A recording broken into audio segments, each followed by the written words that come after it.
Good evening, everybody. Stand for the Pledge of Allegiance. Welcome to the meeting. Pledge allegiance to the flag of the United States of America and to the republic for which it stands, one nation, under God, indivisible, with liberty and justice for all. Please stand for a moment of silence. A gentleman passed away. I just read in the paper. He was a West Shore Fire Commissioner, Joseph Bureau. He was a commissioner from 1968 to 1990. 1986 to 1986. Thank you.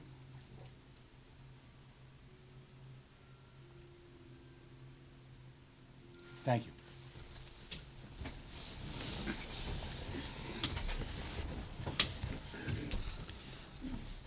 Clerk will take roll call. Councilman Gary Donovan, Councilman Gary Donovan, Councilman at large, present. Councilwoman Colleen O'Connor, Councilwoman Thomas Thomas, Council at Large here. Councilman Ronald Quagliani, Quagliani, Council at Large. Councilwoman Bridget Hosky's absent, Councilwoman Melly Garthwaite, Councilwoman Melly Garthwaite, second Councilwoman Sarah Akbarali, Councilwoman Sarah Akbarali, third district present. Councilman Mitchell Galagnano, Councilwoman Robin Watt Hamilton, Councilwoman Catherine Tucker,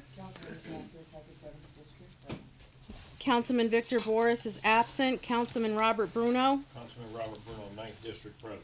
Councilman Stephen Johnstone, Councilman Stephen Johnstone, 10th District present. and Chairman Peter Massaro. Chairman Peter Massaro, 6th District Councilman, present. Set? Well, we'll start with public session. Anybody would like to come up and address the council? I do have a few letters that Oh, I'd like to read into the okay. record first, if we could just give me a quick minute to do that. Yes, go ahead. It won't take me long. Thank you, Mr. Chairman. I have just several letters from people who were either ill or couldn't make it this evening. The first one is, good evening. My name is Paige Weinstein, 20 Platt Avenue, West Haven. As I cannot be there tonight, I greatly appreciate these comments being read on my behalf.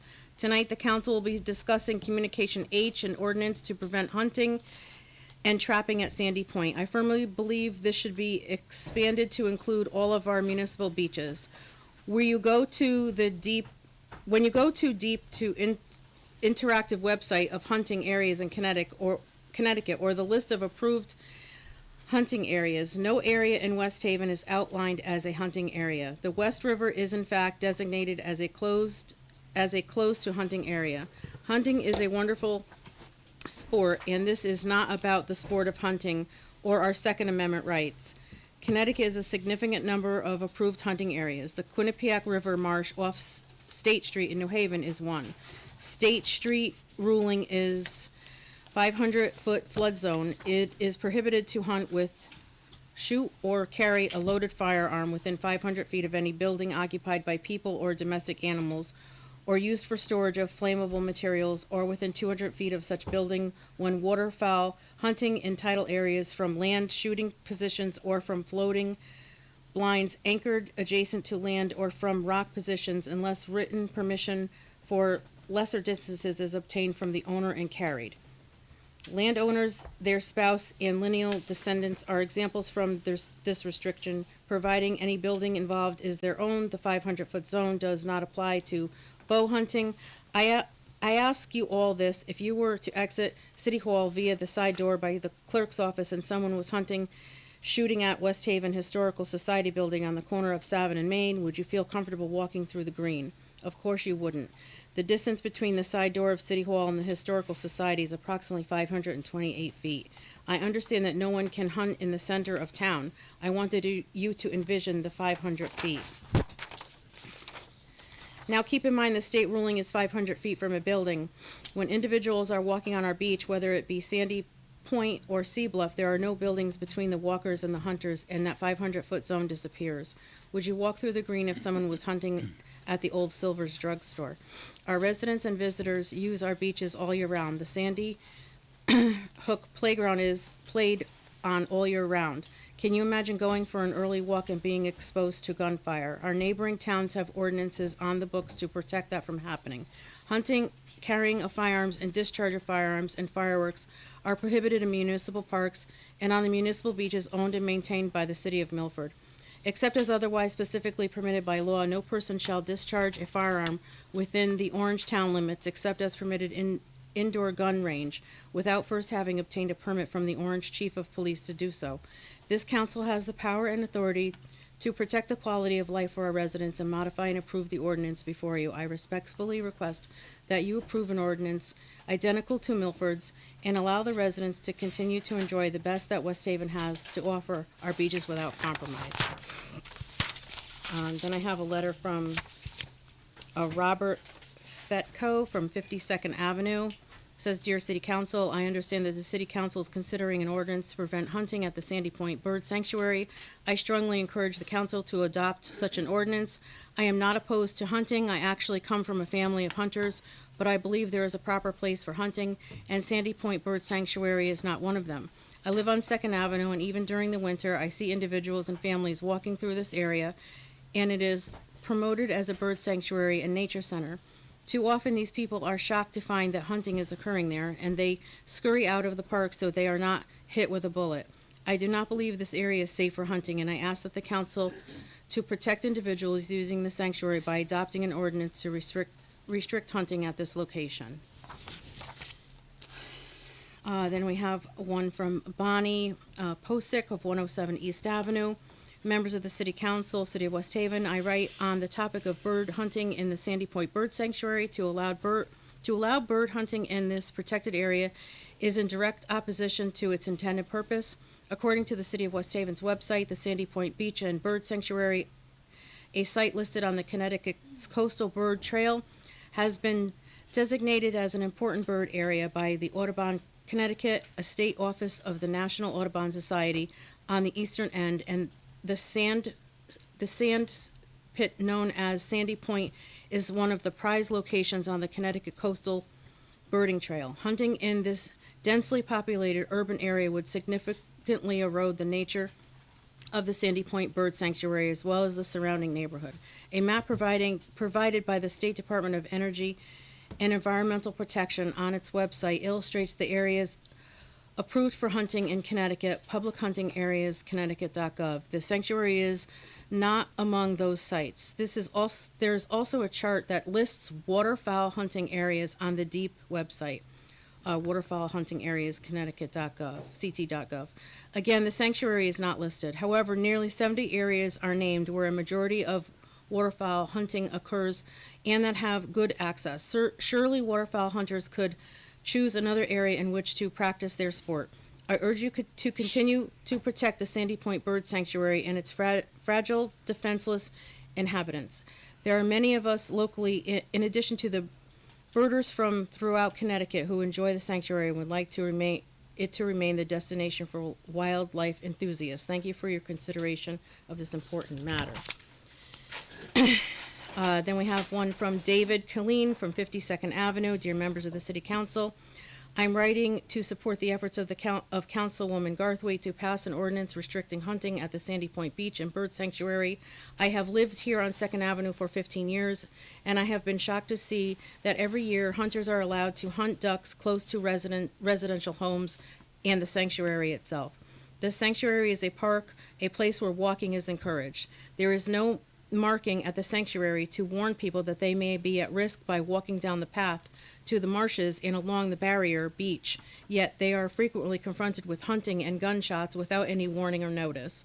If hunting was occurring at Bradley Point, I believe there would be a huge public outcry of concern, and Bradley Point is not close to as many residential homes as there are here along 2nd Avenue. It is scary and unsafe. It is just not right, and I would encourage the council to take protective action. I really hope we do not need to have someone shot, injured, or even killed to decide it is time for a change. Thank you for your consideration. And then we have the last one is from Georgiana Jetty from 90 Anderson Avenue. Good evening. I would like to express my support for prohibiting hunting at or near the Sandy Point Bird Sanctuary area.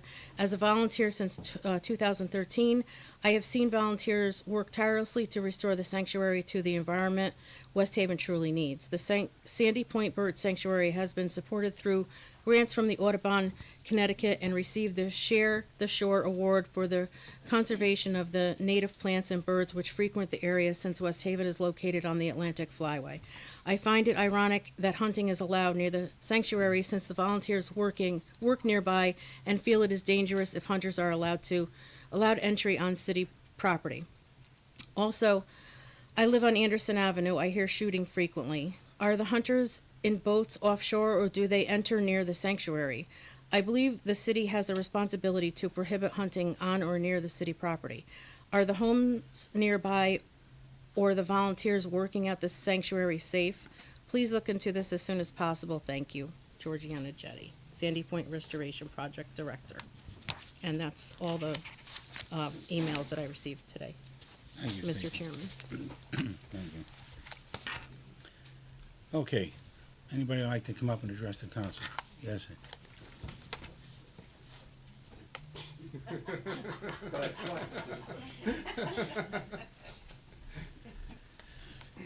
Thank you. Ed O'Brien, 36 Platt Avenue. I also would like to speak in favor of an ordinance, Communication H. This is the outcry from Bradley Point. They are hunting over there all the time, and it's something that has been getting worse over the last couple of years. There is gunfire almost every night. Sometimes early in the morning, 4 or 5 o'clock in the morning, you wake up to gunshots. It sounds like the 4th of July, except, it's gunshots. It's echoing, and it's, very, honestly, it's dangerous. We wonder if a bolt's going to come through the house someday because we're right across from there. So if you do and you are likely to approve this, I would like you to extend it to Bradley Point. I think that whole area, all along the shore, any of that marshland, there's hunting going on. So I'm absolutely in favor of it. Anything I can do to help. I believe that part is the 2nd district, so that would be, it goes all the way up there, so. And also, I'd like to speak in favor of Communication D. Greg Milano, he was been appointed for many years on that board. He's done a great job, and I would absolutely be in favor of reappointing him. And I would lastly like to thank Steve Mullins for all his hard work that he's done for the city throughout the years. He was always the commissioner that showed up. He was always there. He wasn't someone you had to worry about making a meeting. He did his homework. He knew prior to the meeting what was going on. He checked out the properties, asked his questions, and just did a great job. So I know it's a political appointment. I understand all that. I think it's a loss losing Steve to the planning and zoning. Steve, I just want to personally thank you for all your hard work. Thank you. Thank you. Anyone else like to come up and address the council? Yes, ma'am.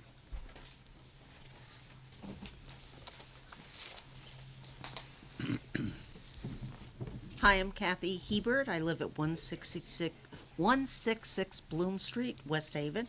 I'm near Morse Park, and I'm also in favor of an ordinance preventing hunting at Sandy Point. I find it ironic that it's called a bird sanctuary, and the hunters are out there hunting birds. I also hear the gunshots in the early morning, and I'm also sometimes down there weeding because I'm one of the volunteers of Sandy Point. And, it's scary sometimes if I'm there in the early morning that I hear gunshots. And I sometimes have brought my grandchildren, and they run around, and I worry about their safety. So I'm definitely in favor of an ordinance preventing it. Thank you. Thank you. Anyone else like to come up and address the council?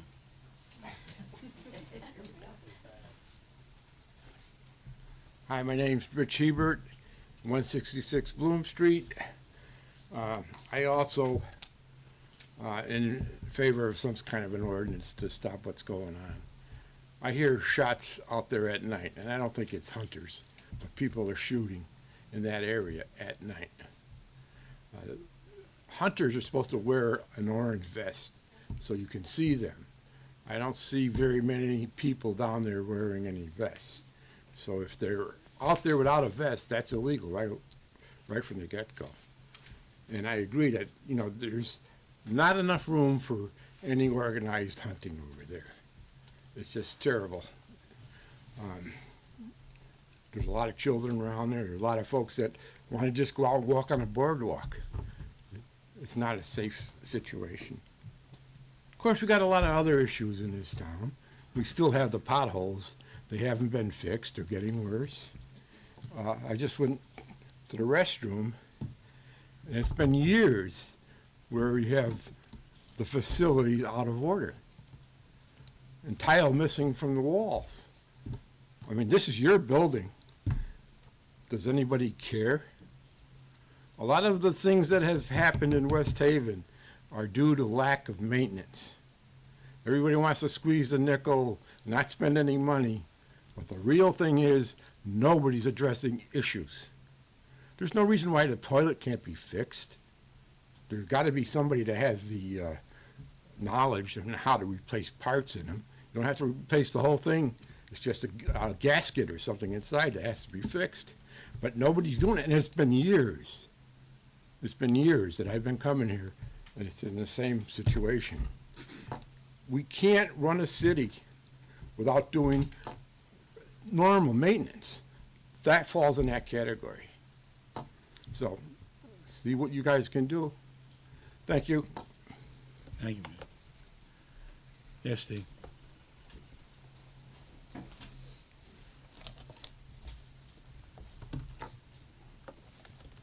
One minute. Good evening, Mr. Chairman and West Haven City Councilors. My name is Stephen R. Mullins. I reside at 22 Oak Road in Allentown. After learning Greg Milano changed his political party affiliation from Republican to unaffiliate, I had a feeling that he would replace me on the Planning and Zoning Commission. Last Thursday, when your agenda was posted in the City Clerk's office, my thoughts were confirmed. I find it unfortunate that I had to learn of this on my own without the courtesy of a letter or phone call from Mayor Rossi. If I didn't do my due diligence, I could have gone to tomorrow night's Planning and Zoning Commission meeting not aware that I no longer had a seat on the dais. I have asked repeatedly about my status to no avail from the mayor. My commission is now 2 years past due. A number of aspired commissions throughout this city, a number of commissions have expired members throughout this city, and as far as I'm concerned, it is a dereliction of duty on the mayor's part. In January of 2007, I stood here in this very room, in that very spot, with my then wife pregnant, with my son, my 3-year-old daughter Nora, holding a small family Bible, Mayor Picard, Father Cheney, who was the rector of the Episcopal Church at the time, and an audience here of my parents and about a dozen or so family and friends. Judge Heffernan administered the oath of office to me. I swore to support and defend the Constitution of the United States, Constitution of the State of Connecticut, and the Charter of the City of West Haven. I further swore to perform the duties and responsibilities of Commissioner of Planning and Zoning of the City of West Haven to the best of my abilities, so help me God. And that is all that I have to say. I did my best. Just over a week later, after that swearing-in ceremony, my son, Stephen Christian Mullins, was born. On February 3rd, he will turn 16 years old and will have a driver's permit. In the last 16 years on the commission, I have served under 3 mayors. Thank you, Mayor O'Brien, for your remarks. I have also worked with 6 planning and development department heads and 4 assistant city planners, as well as 4 elected chairmen, including myself. When I began my tenure, the commission suffered from very poor, overbearing, embarrassing, and incompetent leadership. It would take many meetings for decisions to be made on applications. Applicants had to continue to come back. In many cases, meetings were a shouting match between the commission chairman of that day and applicants, as well as applicant attorneys. In some cases, meetings went past 11 o'clock and in a few cases past midnight. West Haven is the self-proclaimed friendliest city in Connecticut, gained a reputation of being unfriendly to business. And to this day, we're still fighting that reputation. In December of 2011, the then chairman and most of the commissioners that allowed the development of the city of West Haven to become stagnant were finally removed from office. With the appointments of Gene Sullivan and Christopher Suggs, the dawn of a new day came to the city of West Haven's Planning and Zoning Commission. The following month, the aforementioned commissioners elected me as chairman of the commission. I later learned that I was the first black chair of the commission to be elected. Due to West Haven's political climate, my tenure as chairman was not allowed to continue. However, my temporary leadership set the tone for all future meetings and how the commission was to conduct itself during public hearings. With some exceptions, most meetings were, applicants were approved and denied one meeting. Instead of 4-hour meetings, meetings were an hour or an hour and a half. In the last 7 years, the commission has worked towards updating regulations and implementing the city's plan of conservation and development, which is long overdue. Ladies and gentlemen of the City Council, tonight you will take my title away.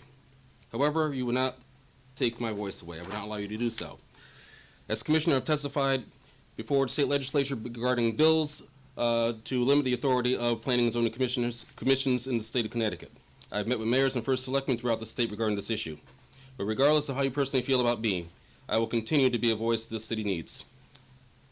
I will continue to make sure that people in the city of West Haven are proud to be here, despite the past few years of the devastating corruption that the political climate of this very building has had. As far as I'm concerned, our best days are ahead. I will continue with scholarship awards for our young people at West Haven High School. I'm going to have to change the name, but it's going to continue in some way. I will continue to work on the issues of homelessness and warming centers for our homeless population.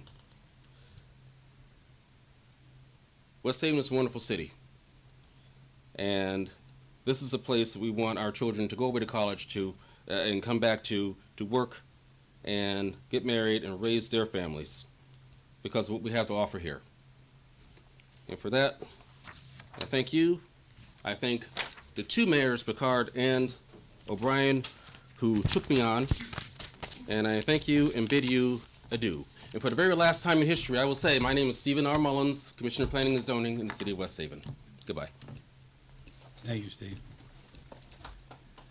Anyone else?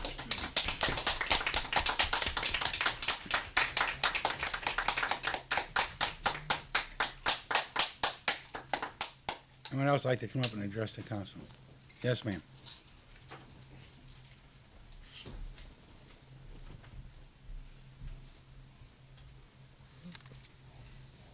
Steve, you're going to be a hard act to follow. Christine Sullivan Gallo, 52 Richmond Avenue. Some of you may recognize me. I'm the chairman of our Economic Development Commission, and they took a vote and asked me to come here tonight to just kind of give you a little update on what we want to do this year. And so I know I have limited time. I'm going to speak a little quickly here. We are working on a restaurant week and a small business Saturday, which will probably be done in conjunction with the Chamber of Commerce out of Milford and their WHAM project, which is West Haven and Milford, which is looking to bring the entire area together as a tourist destination. And a little aside to that, one of the things we're talking about is the Milford Audubon and Sandy Point Bird Sanctuary and having like joint tours, and I really don't think hunting going on there is a great idea, so I am all for getting rid of that, even as just an economic development standpoint, considering that's one of our attractions. We also are the proud inheritors of the Adopt a Spot program, which the city's been trying to start. The city had a consultant that was working on it last year. He left in July and had come up with an application, a 4-page application, which everybody in his Aunt Hilda has to sign. We're trying to bring this down to a 1-page application, which most towns have. And we need some input from Public Works on exactly how the process will go, and I have not had much luck getting Public Works to respond, but we are working on it. The railroad bridge over Campbell Avenue, before we were sidelined by COVID, we had already looked into getting this sandblasted, painted. We are working with Senator Maroney on getting it covered the way Milford's is covered. And United Illuminating has informed me that they have funds for lighting, that they, especially for safety lighting, so if it's called safety lighting, they definitely will do it, cost-free to the city, and put lighting underneath it. And with the new Caribbean restaurant there and Duchess Dinerant, which is an icon in town, you've got a couple places right next to it already that people are going to. It would be a gateway into the city. So we are working on that. And the final thing that we're working on are banners. We've tried to, we started doing that in 2020. We're sidelined, then the Centennial Committee took over and did those one and dones, and we're trying to get some permanent banners. Now, the problem with all this is we were put in charge by planning and zoning. We were told your task is branding and marketing the city. It's very hard to do that with a zero budget. A lot of these things can be done with Chamber of Commerce funds, with donated funds, or with no funds, or United Illuminating is doing the lighting. However, Fred Masor did say before he left he was trying to get us $10,000 or so. I don't know where that would come from. I don't think it would be our budget. It may have been $10,000 in planning and zoning that we could access through him. He was gone after that.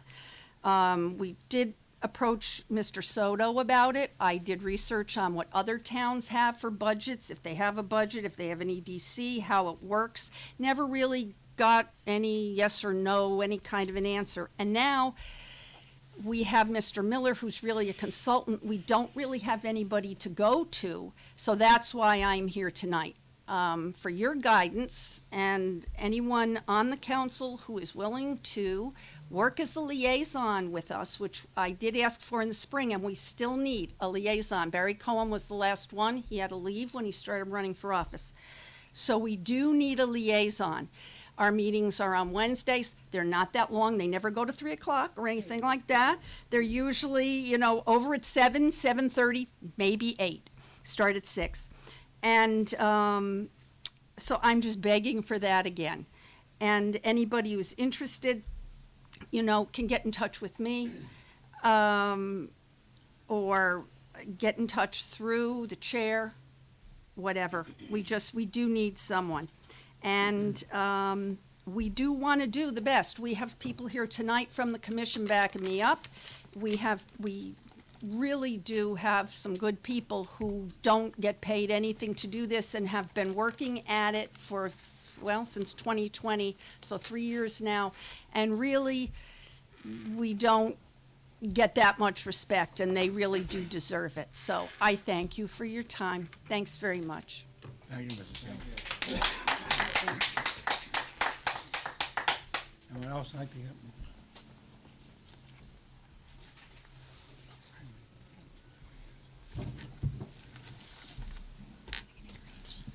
Good evening, everyone. My name is Kim Marie Mullen, and I live on 46 2nd Avenue and 33 3rd Avenue Extension. I'm here tonight to speak against the hunting in the sanctuary. As many of you know, over the past few years, I'm a regular volunteer in the sanctuary, and since I live there directly across from the sanctuary, I'm there every day. This past weekend, I'm walking with my dogs. There's men on the beach with guns, no orange, walking towards me, and if you're in the parking lot, which I regularly clean as a volunteer, you can actually see the smoke coming from their guns when you're literally like 25 feet away from them. It's incredibly dangerous. I'm not just complaining about the noise. We can deal with the noise, but it's scary. Someone could be walking across the street in the crosswalk and maybe get shot accidentally. I am a gun owner.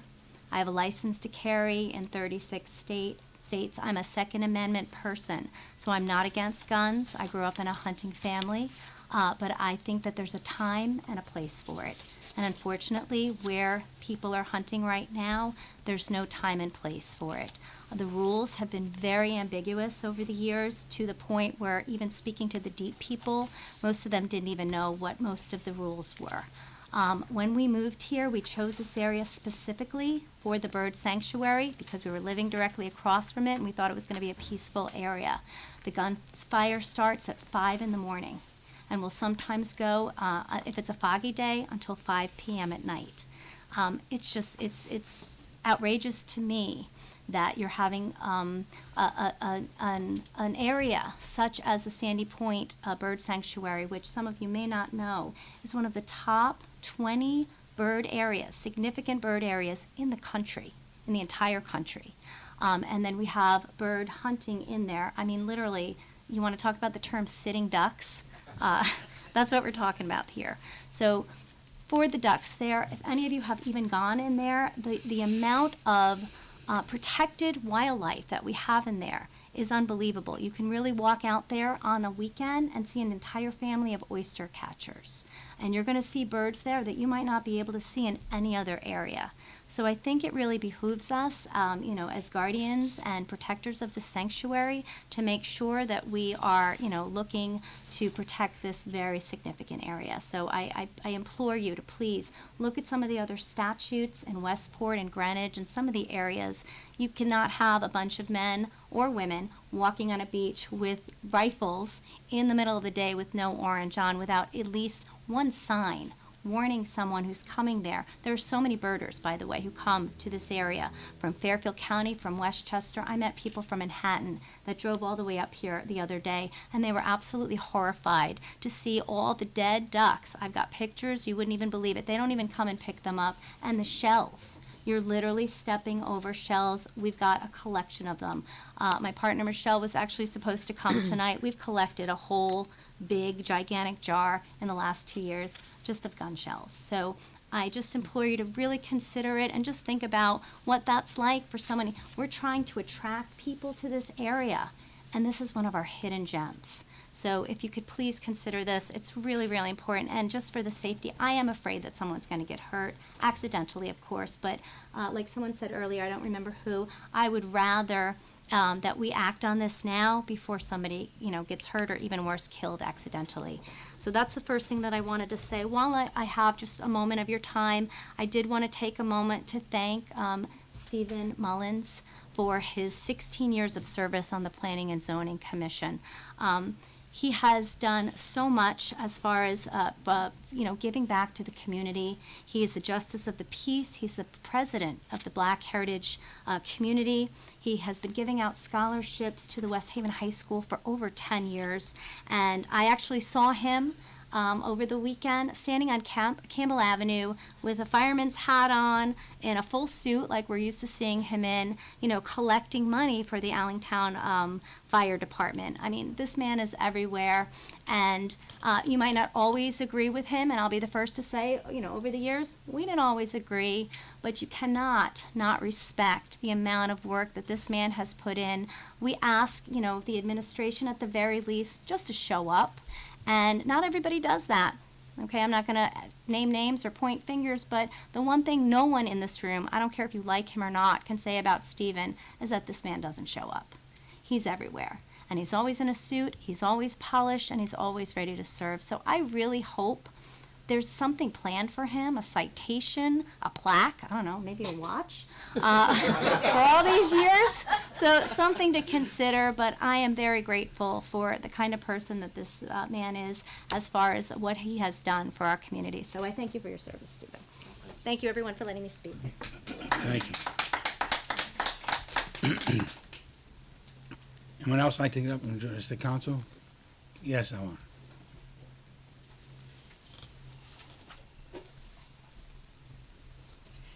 Eleanor Slamba, 18 4th Avenue. Good evening. Really here to echo and support some of the comments we've already heard. I'm just reading out of Merriam-Webster's online dictionary for sanctuary. A place of refuge and protection, a refuge for wildlife where predators are controlled and hunting is illegal. So by definition, that's my vote of support for the ordinance. And to back up Christine Gallo's comments, the Economic Development Commission does have people on it who believe that they can make progress for the city, and she is a hidden gem in her own right. What you might not realize is she's been doing the heavy lifting on that hidden gems column in the West Haven Voice. The secret is out. She and I have been tag teaming on it, but she's really done the majority of the articles to bring to light a lot of the businesses that are undersung, but very, very worthy of patronage, and she's done a good job. And in that light, volunteers can always use extra appreciation in this city, so I also want to thank Stephen Mullins for his long record of service, and hope that you would join me in wanting to find some gesture of thanks, and if I may be so bold, there are still some seats on the Economic Development Commission, so maybe rotation of service could potentially be exercised. But in any case, people who, one of the highest virtues, I think, is when you're giving a gift and it's received in the spirit that it's given. So the gift of time and effort and service is something that that feels really good when it's received and appreciated. So that's it for me tonight. Thanks. Thank you.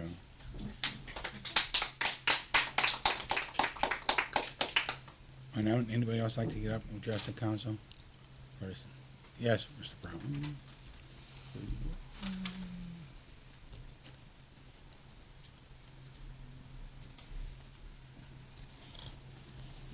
Frederick Brown, 100 Smith Street. I'd like to endorse the comments made by Christine Gallo and by Eleanor Slumba from the Economic Development Commission. I think they're doing a great job, and hopefully we can do a better job in the future. I'd like to agree with with item H on the agenda. I do think this is a safety issue. I don't think hunting belongs down at Sandy Point nor Bradley Point, and so I hope the council will support that issue. And finally, I'd like to, actually two finallys. I'd like to thank Steve Mullins, taking the politics out of things. I would like to thank Steve Mullins for his service. He was out there yesterday for the equipment drive we had for the fire department yesterday, and he worked pretty hard. So I would like to thank him for his service. And finally, I'd like to thank all of you for supporting me last meeting for my appointments. Your comments were very greatly appreciated. Thank you. Thank you, Mr.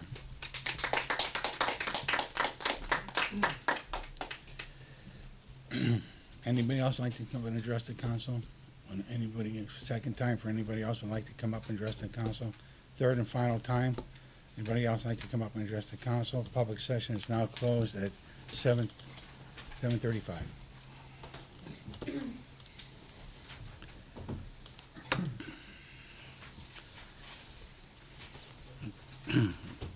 At this time, I'd like to approve the minutes for the regular meeting for November 28, 2022. Do I hear? Second. All in favor? Any questions? I abstain. I missed it. Okay. One abstention. Motion passes, one abstention. Did we? November 28th? Yeah. Yeah. November 28th, yeah. Are we have an all in favor, any opposed? I said Any, you did. was there only one abstention One to this one? abstention. Just one? Kathy, you have to abstain. For which one? The 28th? November 28th.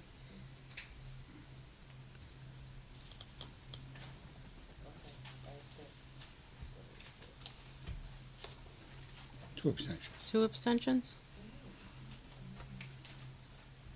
Two. Two, that's correct, yes.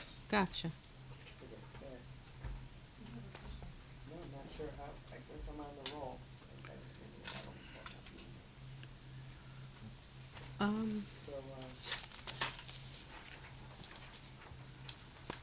I don't know. So Was it, you know, I was actually, absent. I actually happen to have the November 28th. 28th, it says sheet. absent. He's got a copy of it. okay, then I abstain.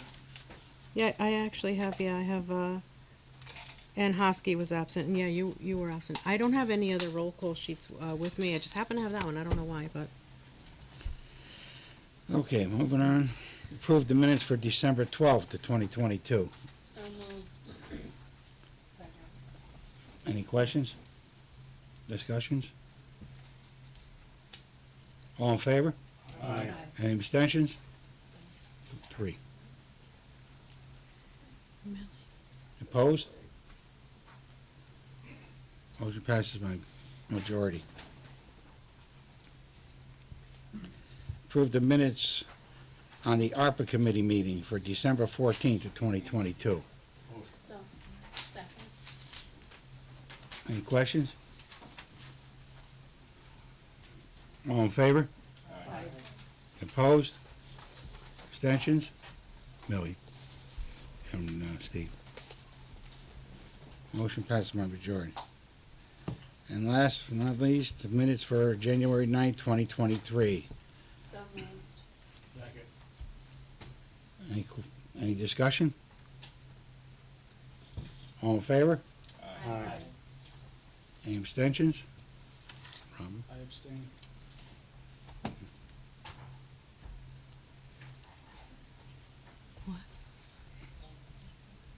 what is it?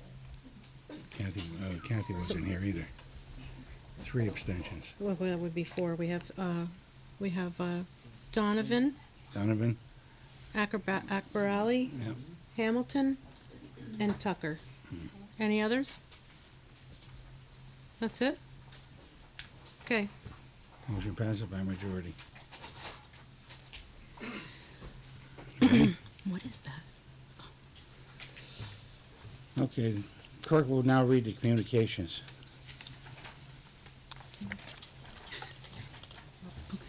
What's he want?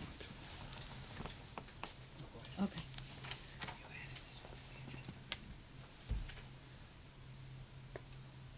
Oh, yeah, I gotta add something on the agenda, hold on. Okay. You.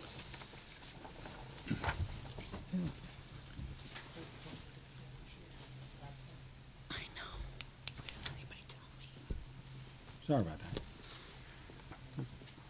Tonight we have to add something on the agenda on the ARPA committee, which will be under Sarah's update on the ARPA for the request for 23,525 to put on the council agenda to approve Monday the 23rd. These funds are for the ARPA committee to remove the skate park on Beach Street. Do I have a motion? So moved. Are we calling it a communication or? No, what? it's under ARPA update. Just under ARPA Yeah, update? We're that's not it. calling it a communication? An ARPA update. I think we should too, but Put it on the ARPA update. are we, ARPA update. did,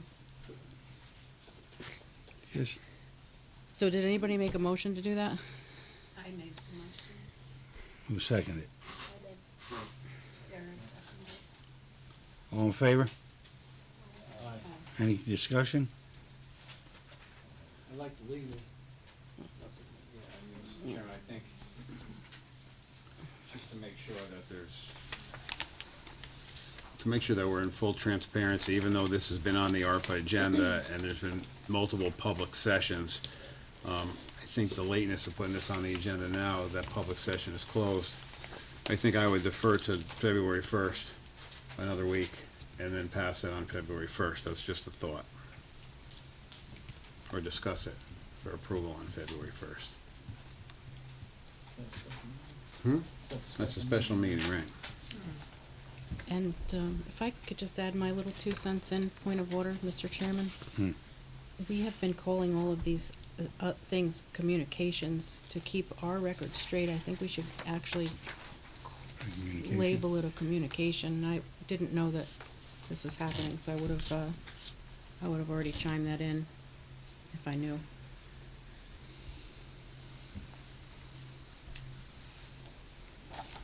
All right, then we'll hold it for next, February 1st. So are we, I'll take back my motion. so if I could just interject again, I think we could still talk about it, but maybe an approval of it could wait, because it's an update. It's, in fairness, it's an update. Right? We can still, I think you can still We discuss don't need it. anything additional on the agenda. I don't believe we need anything additional unless we're approving it. I think if we're going to approve it, in my opinion, I think it needs to be called a communication. I think that, Mr. Carney can still discuss it though. All right. And then this whole, motion to add it to the agenda, I don't think is not really necessary. So we could take all that back. Please, Take it back? please. Yeah, the motion and all that. Second and all that. Yeah, I took my motion back. I take my second Okay. back. Okay. Read your communication. Yeah. Okay.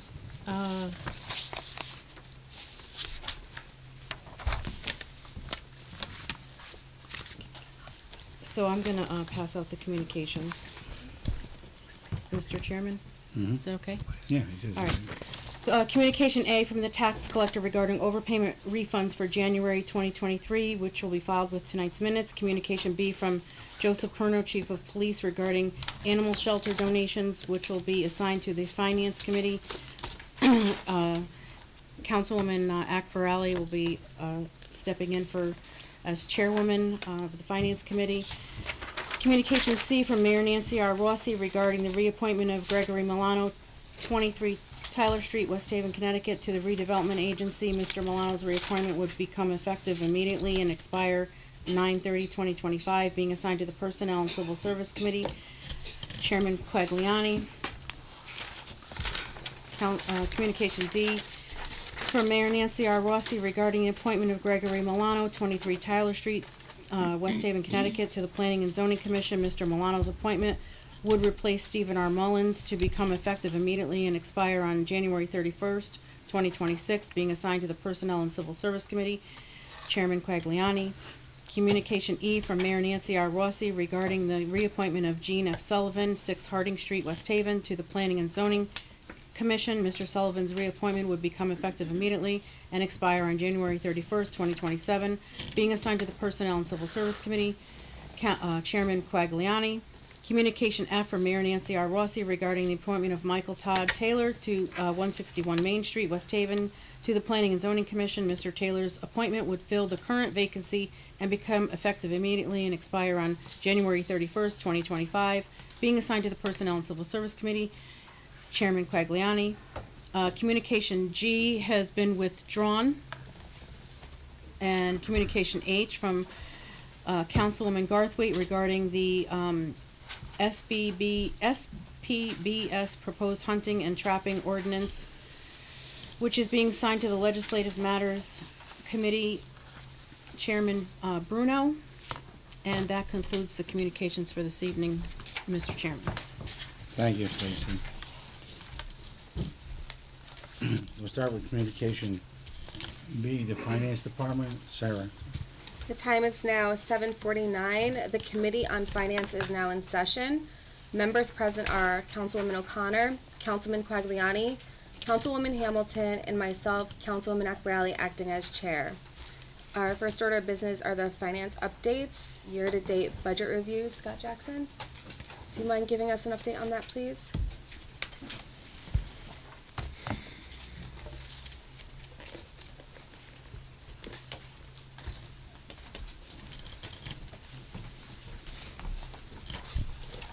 Thank you, honorable members. Scott Jackson,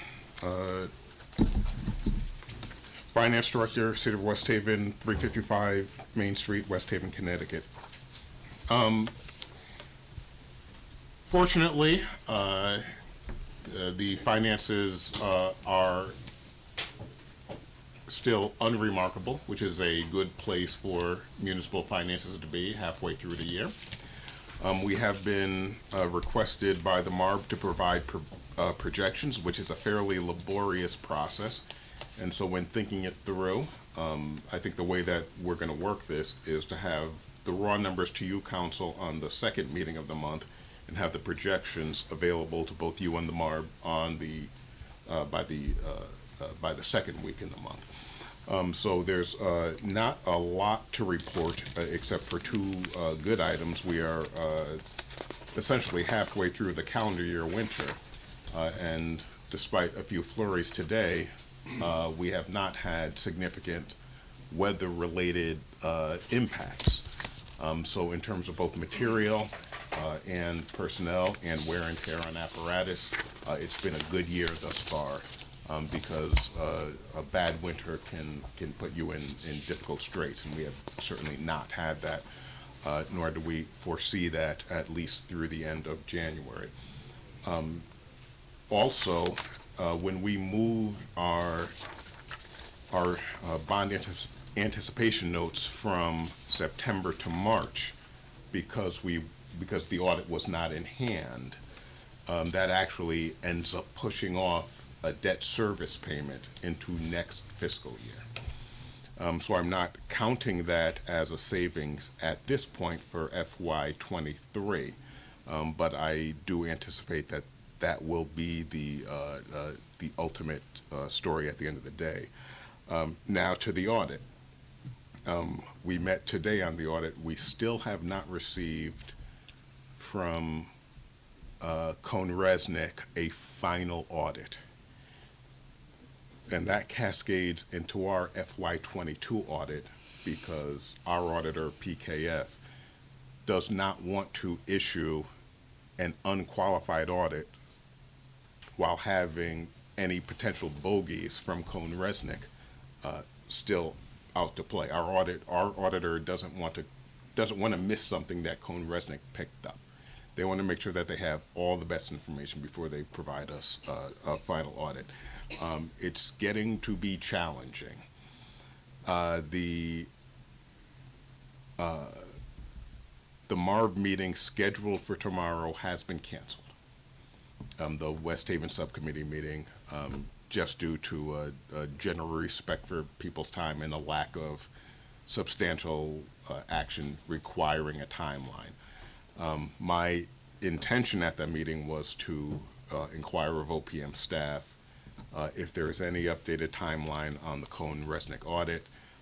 Absent the meeting, I will make a personal call over there and see if there's anything that we can get, because when these bond anticipation notes come due in March, we want to roll that into permanent financing, and it will be difficult if we are still awaiting a final unqualified FY21 audit. So it's getting to the point where we really have to work as a team with our friends at the state to get this audit in and done, because the only thing outstanding is the Resnick results. So that is where we stand today. We're still projecting a surplus year to FY23 of somewhere around $900,000. It's been a good solid year, and I credit the department heads with managing their budgets. I got my first request for an internal transfer, or a transfer that does not have to come to the council, and so per charter I will begin reporting those to the council on a regular basis, so that you understand as well. So that being said, happy to take any questions. What is the communication, if at all, with Resnick in getting that audit as soon as possible? Resnick has been contracted by the state of Connecticut via OPM. So they don't work for us, we don't work for them. They're a vendor, and we have been supportive of their efforts. So it wouldn't be improper, but it would certainly be awkward for us to contact Resnick, because we were told August 24th, 2022. That's the last day you can submit anything. So we were working together until that point, we provided everything we had, and they started to make decisions based upon that. But they are not contracted with us. So that's going to be one of my questions to OPM as to asking them to make that inquiry and hopefully get some timelines. Right, because we are 60 days from where we want to permanently finance those bond anticipation notes. Does anybody on the finance committee have any questions? Ron? Maybe one or two. How you doing, Mr. Jackson? Doing well, thanks, sir. So let's follow on. So I know that we don't need an extension because we're already far extended, that OPM doesn't grant us any additional month-to-month extensions, right? For So we don't need FY21, extension. So we talk about this every month, right? This is like the chicken and the egg, right? Okay, or who's gonna show their cards first? Cohn Resnick, our auditor, Cohn Resnick. So at what point, it seems to me that we did have business and we should have had a meeting tomorrow. Because at some point, this is gonna cost the citizens money. Because I would imagine that without an unqualified audit, that going to the market for bonding, or like you suggest, is gonna be either very difficult or more expensive because we don't have an audit. And that will push the price up that normally we wouldn't have to if we had these two documents in order. Is that accurate? That is accurate. Either no audit or a qualified audit are equally bad. They add risk to the profile, and risk results in higher costs. Yeah. I know I listened to all the MAR meetings, and there was one exchange where, I don't know who it was, or if it was the OPM staff, that said that they don't believe we need the Cohn Resnick audit in order to complete our audit. And then obviously you have relayed to us that our auditor says, oh, no, we're not going to release our audit until we see the Cohn Resnick audit, and I understand why. So in the meantime, the months go by, we're in limbo, we're trying to put a budget together, permanently finance some bonding, and I think somebody needs to find an answer. Yes, and this morning when we were sort of simultaneously meeting on long-term debt and got the notice that the meeting was canceled, we came up with a strategy for me to make that call. I mean, they released the draft audit with no problem. I'm not quite sure why they won't release the final audit. Cohn Resnick. It was just I don't need an answer. So, all right, switching gears, if we could. So the December financials, they are unremarkable, and thank you. They're much more unremarkable than they have been in the past, so I appreciate that. There's a couple things. Overtime, you said last time you had a tracking system in place. I do see there's some overtime overages that I'm sure that, either you have something in the works or the department head has something in the works to shore up those particular line items. Yes, sir. And the anomaly, again, you talked about it a couple of meetings ago, is ERS, right? I mean, it shows that awful number in the negative, but I mean, I understand that in years prior, they piled everything into one line item, regular wages, overtime, FICA. I think everything went into that one line item, and are we beginning to extrapolate that out? Yes, we are. Absolutely. And so it's because it's such a large number in ERS, we want to have some care and caution as to how we pull those out. So I think the number that I have on my desk right now, signed by the ARS director, is $266,000. But when I come to you for a transfer, I'm going to do my level best to make sure that it's a one-time deal that carries us through the end of the year, because this is such a wide-ranging, or it's such a, material impact item. I'm being very careful about that. So in the budget book that we're going to see in a couple of months, that budget will look different than it does now? It will look different by close to $300,000 between regular wages and overtime in ERS. And we'll see those line items split out, right? Yes, you will. Okay, great. Thank you. Thank you, Chair Mulsa. Thank you. Councilwoman O'Connor? This question may seem a little naive. I understand that OPM bought and paid for the audit, so it's theirs. And this chain of command and this red tape is driving me crazy. Can't PKF, our current auditors, just go directly to OPM and say, we need to see this audit without using us in the middle? Wouldn't that just be easier all around, then everything would get done? They have made that indication. Even our auditor, for example, so PKF, it would be extremely unusual for us to make demands of our own auditor, much less someone else's. You can't tell an auditor when, how to engage in their business, and if our auditor does feel very strongly about this, it becomes a very tenuous position. What we can do is we can express, as Councilman Quagliani said, this situation unresolved will have specific financial ramifications for the city of West Haven. We could always roll the anticipation notes again, but the markets aren't going to be very kind to us with that either. There's not a good solution except to establish a sort of cascading series of documents necessary to demonstrate to the outside world that no matter what you heard about West Haven, no matter what you read, the finances say that the city, year upon year upon year, has had surpluses, and demonstrated that it stands on sound financial footing.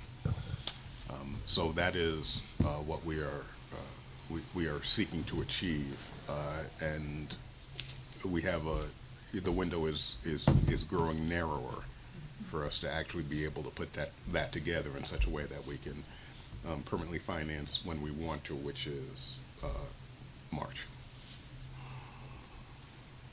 Thank you. Thank you, Chairwoman. Does anybody else on the council have any questions? Councilwoman Tucker. So, because we're so dependent upon that information, and it really does rest, it seems, with the state to be the ones that kind of work with that group to get that information. We're in a situation now where it's going to cost the taxpayers more money, but it seems to be like a forced error if we're not able to meet that deadline that is caused by the state. Is that accurate? Or is that still, how does that rest on the city of West Haven when we're not in control at this point Right. to be able to get that The information? first domino that needs to fall in my analysis of the situation is that the Code and Resnick audit needs to be supplied in a final fashion. That will unlock the PKF audit, and then we're back in sort of the general good graces. So I guess my question is, what role does the state play in facilitating or helping expedite those things so that it doesn't cost the city in the end? But that is the very specific and deliberate question that I need to present to our partners at OPM. I have to explain the situation as I've explained it to you today, and say that we've got 60 days in order to turn around the financing. And this is the first domino that needs to fall in order for us to hit our marks on all other items. Thank you. Thank you, Councilman. Councilman Bruno. Thank you. Thank you, Mr. Jackson, coming down before us. So, I could have swore I was looking for my notes that the last time you here, you reported like $1.1 million. Now we're at $900,000. Is that a surplus right now we're calling out to the city? For FY23, yes. Okay. That's revenue over expenditure. And how far are we pushing out the debt service? We're hoping not to push out the debt service. We're hoping to permanently finance on around March 23rd. And right now, you're saying $900,000 surplus. For FY23. around $1 million for FY '22. And a surplus for FY '21 as well. That is the one that is the critical audit that we're trying That we're to waiting on. finalize. Right. Thank you. Nothing else. Thank you, Councilman. Anybody else have any questions? Chairman Massaro. Mr. Jackson, I don't understand, of course, nobody will let me talk to them, but I want to understand how Cohen and Resnick was in a hurry to do the first audit, which I thought was nothing but a piece of junk as far as an audit goes. They came out so quick, and now we're here trying to run a city to get a budget started, and they're taking their blessed time to do an audit, where our auditors are ready to go, and they're not. If they don't give an answer, can't you just give us our auditors, and so we could get started on the budget, so we could do, that Chairman Quagliani turned around and said, that we could get going on this thing, so we could save the taxpayers money and bonding and everything like that? We can. There are two ways that an audit can be issued. One is unqualified, which is essentially, auditor says, I don't have any concerns. I got everything I needed. This is unqualified. A qualified audit is a very rare animal, which says essentially, I don't know if I have all the information. So, buyer beware. And no audit and a qualified audit are equally dangerous when we go to the market. So what we're trying to drive to is an unqualified audit that will put us back in the place where the city of West Haven should be. And we're going to need partnership with both PKF and Cohen Resnick and the state of Connecticut in order to achieve that in the timeline in which we need to achieve it. Thank you. Thank you. Mr. Jackson, thank you again. All right, so with this meeting being Canceled tomorrow, when is the next meeting, or did they schedule that yet? Yeah, so the next meeting will be the meeting of the full MARB, which will be in early February. And then the subcommittee will be later in February. And you mentioned that you already mentioned it to OPM about getting this audit from them, correct? From Cohen Resnick? Yeah, requested it? Yes, I told them that our auditor was not interested in issuing a full audit report until such time as they had a chance to review the Cohen Resnick audit. But I need to escalate that conversation because we're running up against a ticking clock in order to put our packages together. Exactly, that was gonna be my next thing. So what was their response when you asked them, or said that we need that? Was their response? Well, yeah, they asked us to go back and ask our auditors, do you really need the report? I don't mean to laugh at you, I'm laughing at them, because if we didn't need it, we wouldn't have asked for it, is in my opinion, but, all right, thank you. Thank you, Councilman Johnson. Thank you, Chairman. Scott, change of tune here a little bit. It's been a couple months since we talked about it, so I figure I'd check in now. And I know Mr. Sprier's not here with us, but did we ever get all of the P cards handed out, functioning, operational, all department heads are being held accountable, no major hiccups? Because we're talking about surplus, and I know that was a big problem when this all started, of keeping people accountable, and yeah, just take this out of my budget, and yeah, take that. So are we all good on the P cards? P cards are working wonderfully. Glad to hear. They've been, the first round was distributed, and we've distributed, based upon need, additional ones after that. And so we've seen the process from start to finish, and we're very comfortable with the P cards. Glad to hear that. And the second question I have is, because I asked it 2 weeks ago, and I'll be that guy to keep asking it.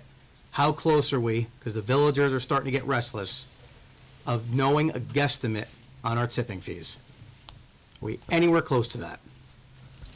It's okay if you say no, I'm just being that guy to ask every 2 meetings or so. And I think it's frankly a very reasonable question. One of the areas of risk for us and all municipalities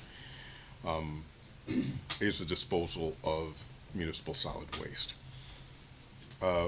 So we should have, shortly after the 1st of February, we should have some initial numbers on the diversion of the food scraps, which will help us determine what our tonnage is. But depending on how much we can send to Bridgeport, depending on whether or not my in-laws in Springfield, a train passed by, my father-in-law said, "Oh, that's the trash train. It's going to a big hole in the ground in Alabama." That costs a ton to move waste from Springfield, Mass. To Alabama. And so it's a situation where as the resources dry up, the cost continues to increase. And so a long-term number is very difficult to determine at this point.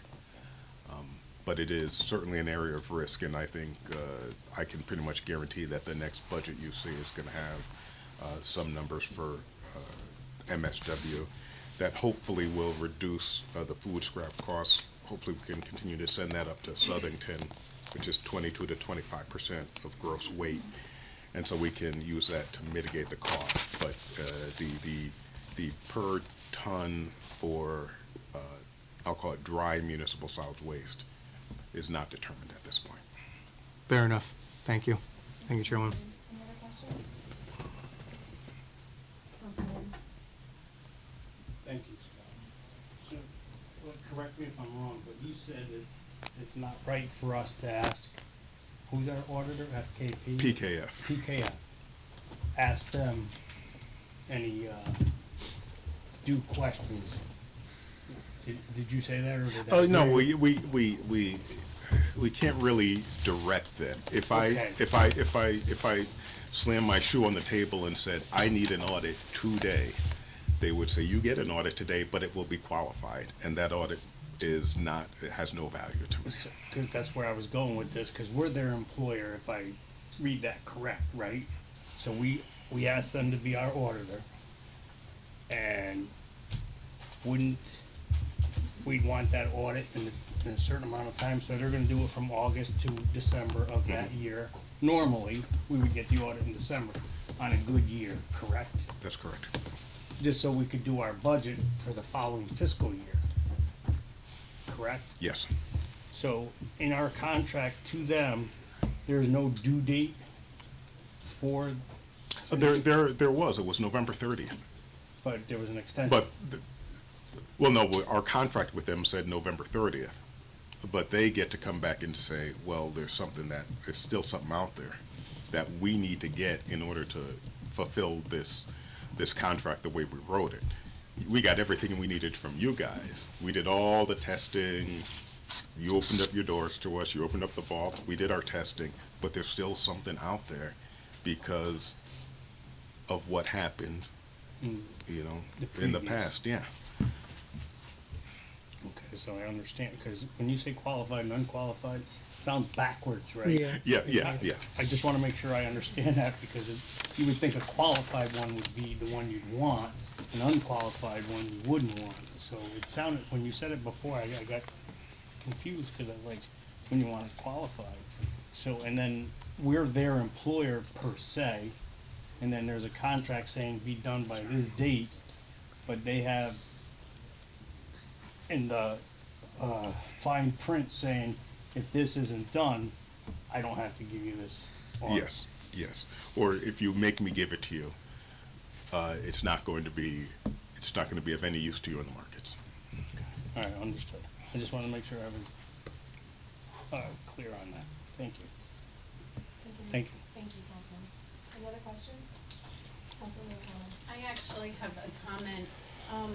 I can attest to the fact, because I was sitting next to him, but Mr. Jackson explained this to OPM as far back as November, saying PKF needs to see this audit to get us our audit, because they ask him every single MARB meeting, where's the audit? And he's explained this to them more than once, that we need it, and they're still dragging their feet. I don't know what more he can do besides banging his shoe on the table, which won't get him anywhere.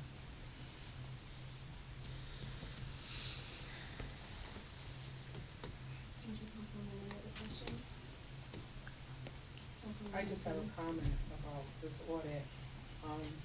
Thank you for taking the step tomorrow to call them and ask them. I mean, the state is here, so the residents don't have to suffer. They're helping us financially get on our feet.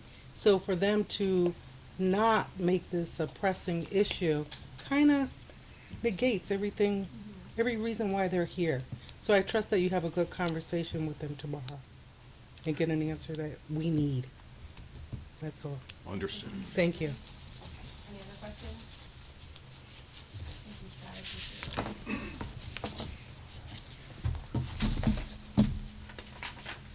Next is the ARPA update. Ken, would you want to give us an update on ARPA, please?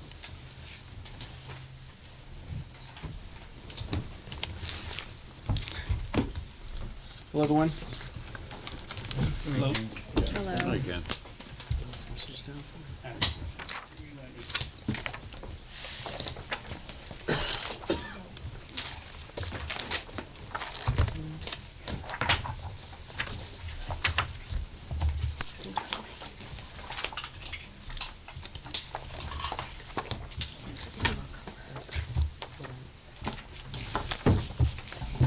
Thank you.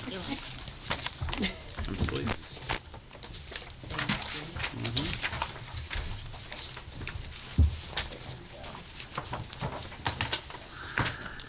If you go to page 2 of your handout, which is the first page, I've got the approved list of projects. I'm going to quickly report on each one, and feel free to ask any questions as I go through this. Starting with the CARES Act, that is the management fund to pay the attorney, the accountant, as well as the videotaping. I'm happy to say that vendors are getting paid. UHY has been paid in full. Carmody has received some checks. The checks for the videotaping have been processed, and things are moving very well in that department. If you go to page 3, you will see the requirements that are defined and required for each invoice. So there's been a lot of talk about exactly what does ARPA want to see to meet the compliance part of it for invoices, and page 3 details that. Okay. And we're sharing this with all the sub-recipients, such as the fire department, the food recipients, that kind of thing. So we cleared that up. If you go to page 4, this is a checklist that a new vendor goes through. These are all the requirements to become a vendor using ARPA funds. So that's been cleared up. If you go to page 5, this is the policy statement from the ARPA committee. Every time an invoice is approved, each ARPA member signs a document the moment it's approved, saying if they have a conflict of interest with the vendor who presented that invoice. And that goes off to the attorney.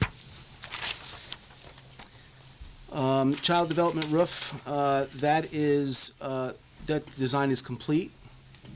We actually have the plans back from the architect.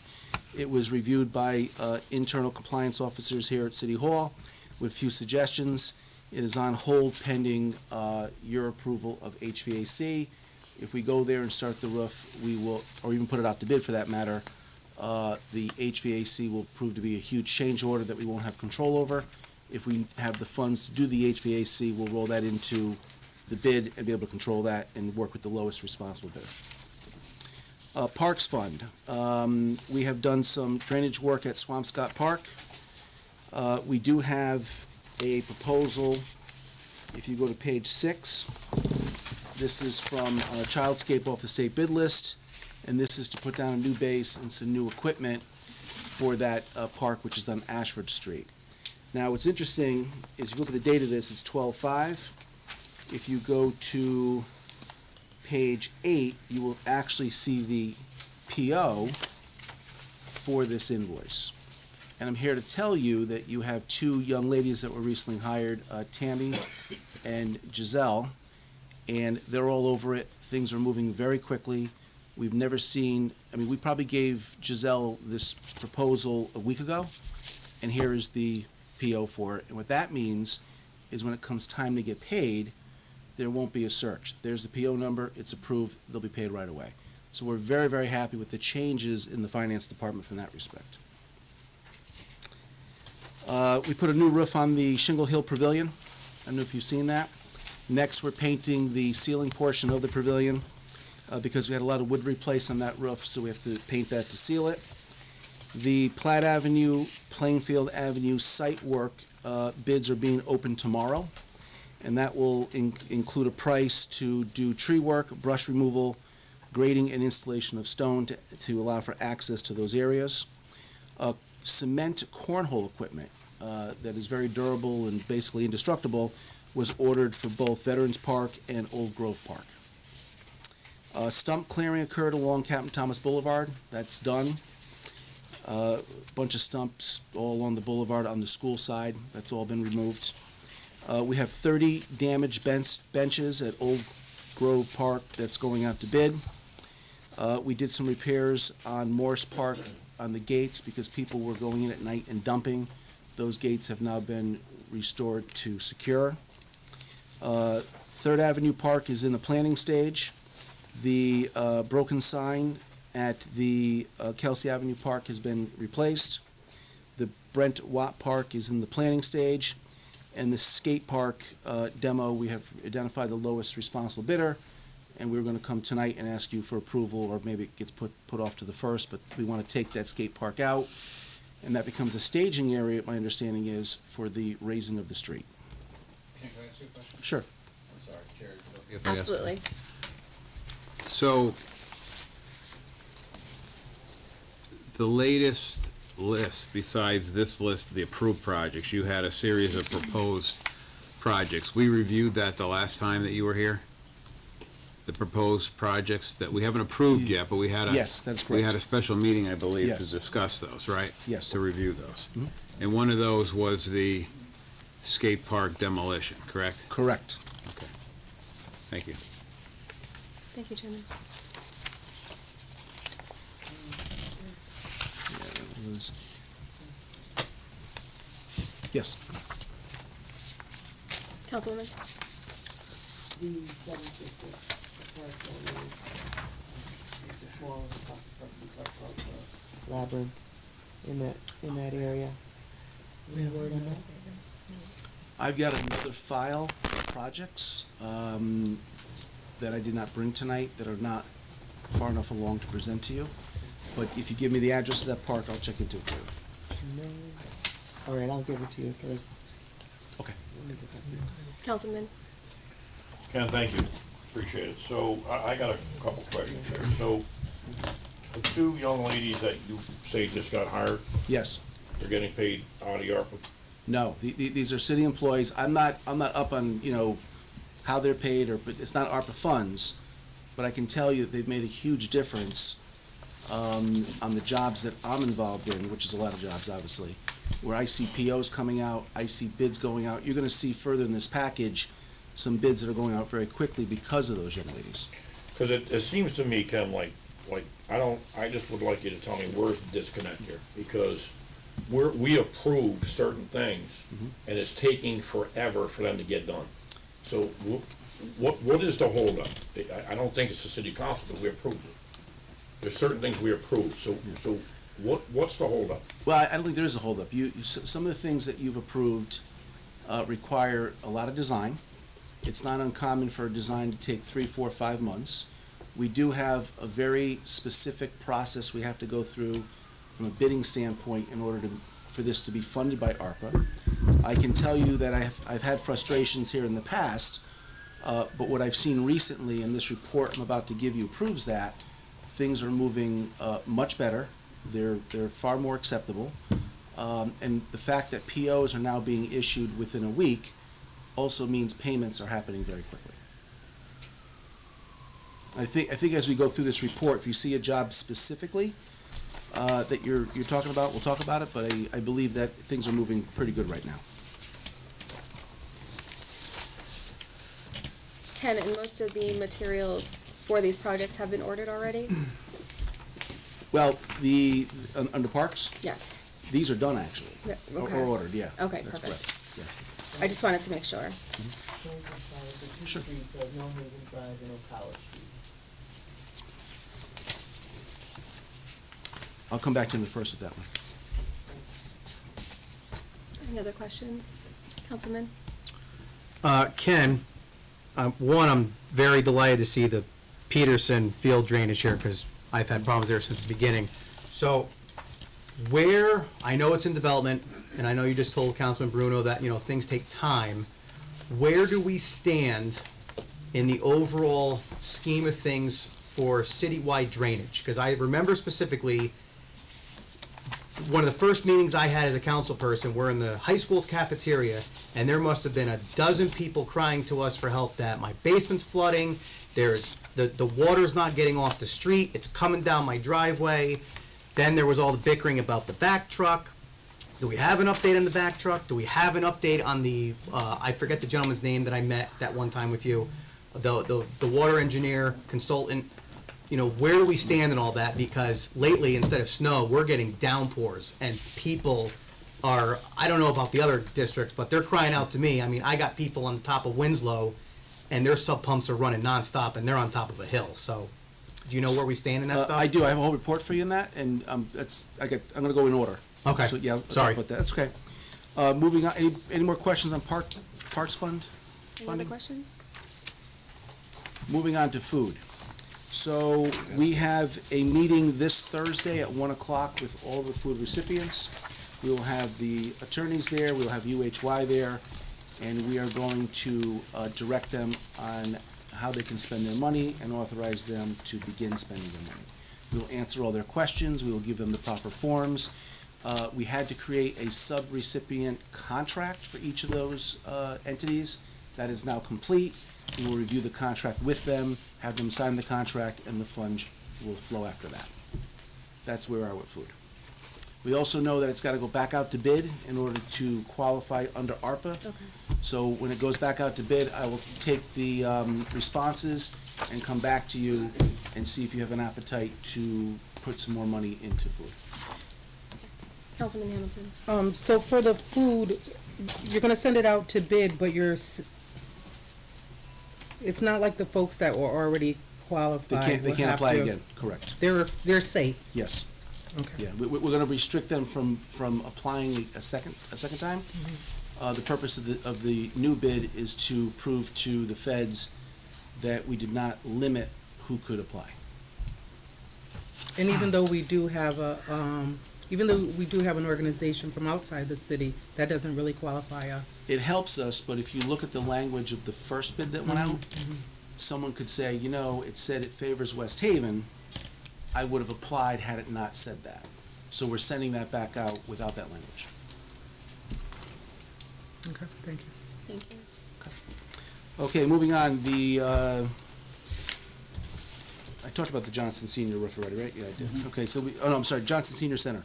So I met, this week I met with Commissioner McCarthy, Beth Sabo, and the director of the Senior Center, and we sort of fine-tuned some of their needs and how we're gonna spend the $640,000. In the meantime, we have an architect who's doing discovery and working on that project, and you'll hear more about that in the future. Stormwater funds, and this speaks to your question. So I had suggested at an earlier meeting that we try and use in-house manpower and equipment and try to address some of the flooding.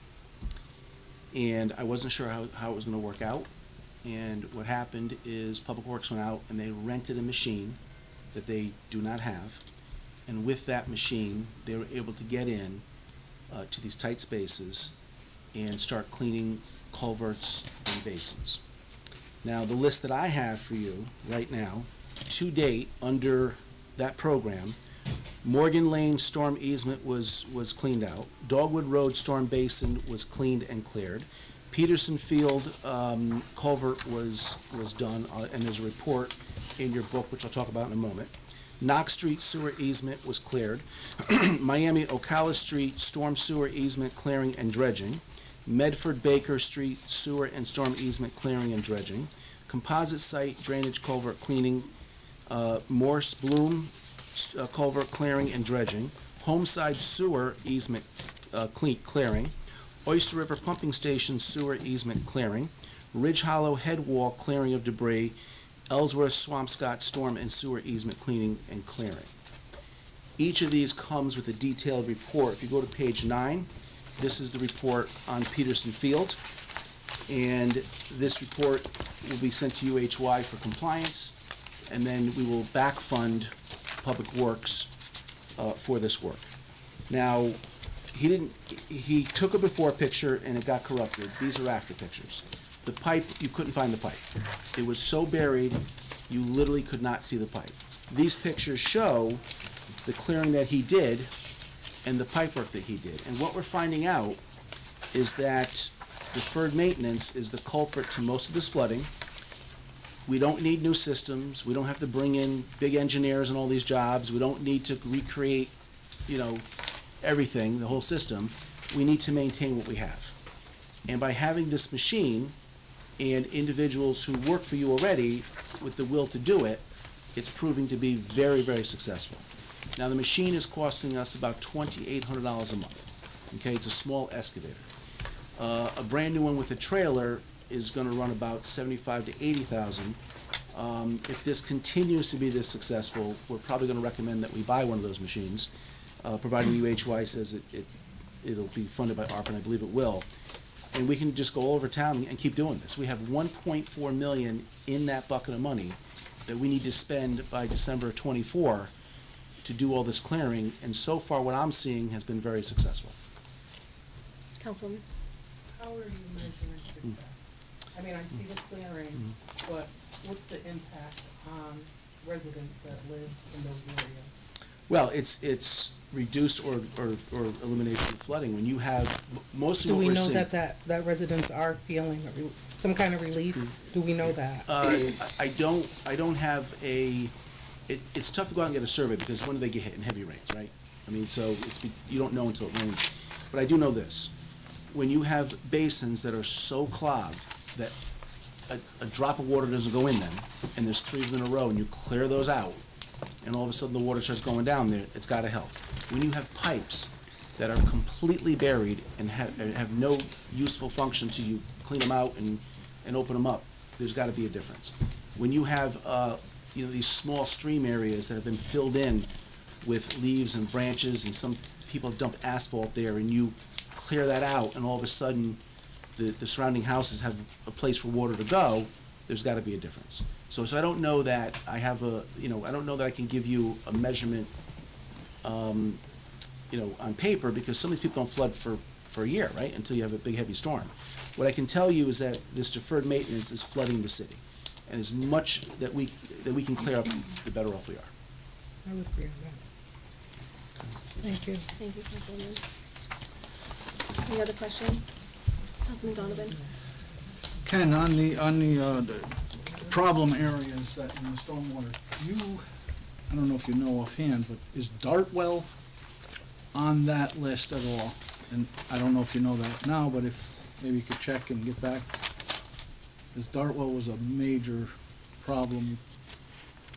It's not on the list I just gave you, but I'll look into it. Now, sometimes we go out and like Lake Street or Lake Avenue, always mix them up, like part of Washington Avenue, it really requires an engineer and millions of dollars in work, But I think the biggest impact can be made on an immediate basis by just clearing these drains, unburying these pipes, cleaning these basins, and that's what we're doing. Well, that's why I was saying. Yeah, but I'll look at Dartwell for you. Yeah, Commissioner of Public Works knows about it as well, so he has a lot more information. Okay. Thank you. Thank you, Chairman. I can tell you about Dartwell. It's off of Highland Street, near my house. Dartwell Avenue. It has a basin that goes nowhere. So what we were gonna do, what I worked with Commissioner McCarthy was, we were gonna build a drench at the end of the street, cause it's a dead-end street, and there's no place for the water to go but into the Griffin's garage. So you'll see a garage on the right-hand side, but the water just goes right in there, and it's been like that, God, 20 years. I'll take a look at it. So, and Tom and I had to get a tree taken down, which I did, so he could build a trench and put rock in there, or stone. Maybe you'd be willing to meet us out there, or I'll call. Listen, Yeah, you call, yeah, be good. this week won't be good, but you call me after Friday, I'm fine. I'll do that. Thank you, sir. Mm-hmm. Thank you, Councilman. Thank Any other you. questions? Moving on to child pedestrian safety, we have some leftover funds with the contingency you gave me. I'll get you a final accounting and give that back to you, but all the sidewalk work that we said we were gonna do citywide is done. The broadband library program, the Navigator program, is going very well. We've seen several computers, laptops being purchased. We've seen the hotspots being purchased. We're paying for people to teach the classes to people who don't have Wi-Fi, that don't have computers. I think it's going very well. Fire departments, I had a meeting with all 3 fire departments, all the chiefs, and we reviewed their plans for spending their money. All of their plans meet the ARPA requirements. They are using the architects that the ARPA committee has already put out to bid to move things along, and I believe that everyone's on the same page with the fire departments. Boardwalk cameras. I met with, today actually, with the police chief, the assistant police chief, their 2 IT officers, and the designer. And the basis for design of this camera system for along the beach is very nice. The cameras are designed to be near the salt water. There are call stations that when you hit the button, it goes directly to 911. There's no waiting. It's a 2-way conversation. If the police see somebody on the camera near the call station, they could actually blurt out directions or say something to that person without the person hitting the button. The cameras could be license plate readers. They're point and zoom. Very, very nice products. So the police seem to be on board. And, well, actually, the Councilman Bruno was there at the meeting this morning. I think it went pretty well. Good. So we're on the same page there. The Youth Employment Fund. Sure. Councilman Gunther has a Ken, question. yeah, I have a question for you, Ken. How much is being spent of that $1 million on, from the end of West Walk to the pink playground? So right now, we have about $24,000 in design committed. We really don't know what the bid's gonna come in at, because we have to do fiber optic connections, we have to bring in a Wi-Fi system, we have to do some work to the room that the Wi-Fi is gonna be located. We have to buy poles, call stations, cameras. I won't know until the bids come in, but the concept is, when those bids come in, the lowest responsible bidder does the work, and then someone's gotta direct me to the next area of town, and we would, through change order, do additional areas. Okay. That's the hope. Right. I think you know what Yes, I'm of gonna say course. now, is Third Avenue extension really needs help. I mean, it's not up to me. If I'm told I to do Third understand, Avenue, yeah. we'll certainly do it, Yeah. if we have the funds. Okay, thank you. Thank you, Councilwoman. The Youth Employment Fund, I think I mentioned, that $100,000 has been spent. I'm waiting for the paperwork. You don't see it moved over on the ARPA list of projects yet, because I haven't seen all the paperwork. So until we see the paperwork and we say it's good, it doesn't get moved over. Painter Park Fieldhouse, that one is proving a little bit difficult, but the contract is still ongoing. We hope to have that wrapped up soon. I have confirmation that the bulletproof vests and gas masks have been ordered, and some parts have come in, actually. Meeting room cameras, if you go to, I think it's in here somewhere. There's actually a bid in here. 13. Page 13. So this is an example of Tammy getting this out fairly quickly. This is being advertised now. There's a mandatory walkthrough, which I'll be running with the vendors, whoever shows up, on January 26th. And there's deadlines here of February 7th for the bid to come in, and then I'll report back to you where we stand there. And that is my report for current jobs. On the sheet, you have in reserve, you've got the Housing Crisis Fund. My understanding is we have $350,000. I understand now what that's for and how that works, and I can present that to you if you'd like at our special Yes, meeting. please. Okay. Library site development still at $1 million. Public health outreach is $680,000. Aid to small business is at $1 million. Arts Center is $3.5 million, and broadband access is $485,000. Great, thank you, Ken. Does anybody have any questions? Councilwoman O'Connor? Thank you first. Oh, thank you. The library has not gotten any money yet for the outreach that went out with the hot spots and the computers and everything. Are they missing any paperwork or anything? I think they may have gotten a check very, very recently, but I'll look into that. The meeting was Tuesday, so Yeah. if it came last week. That might be the time frame.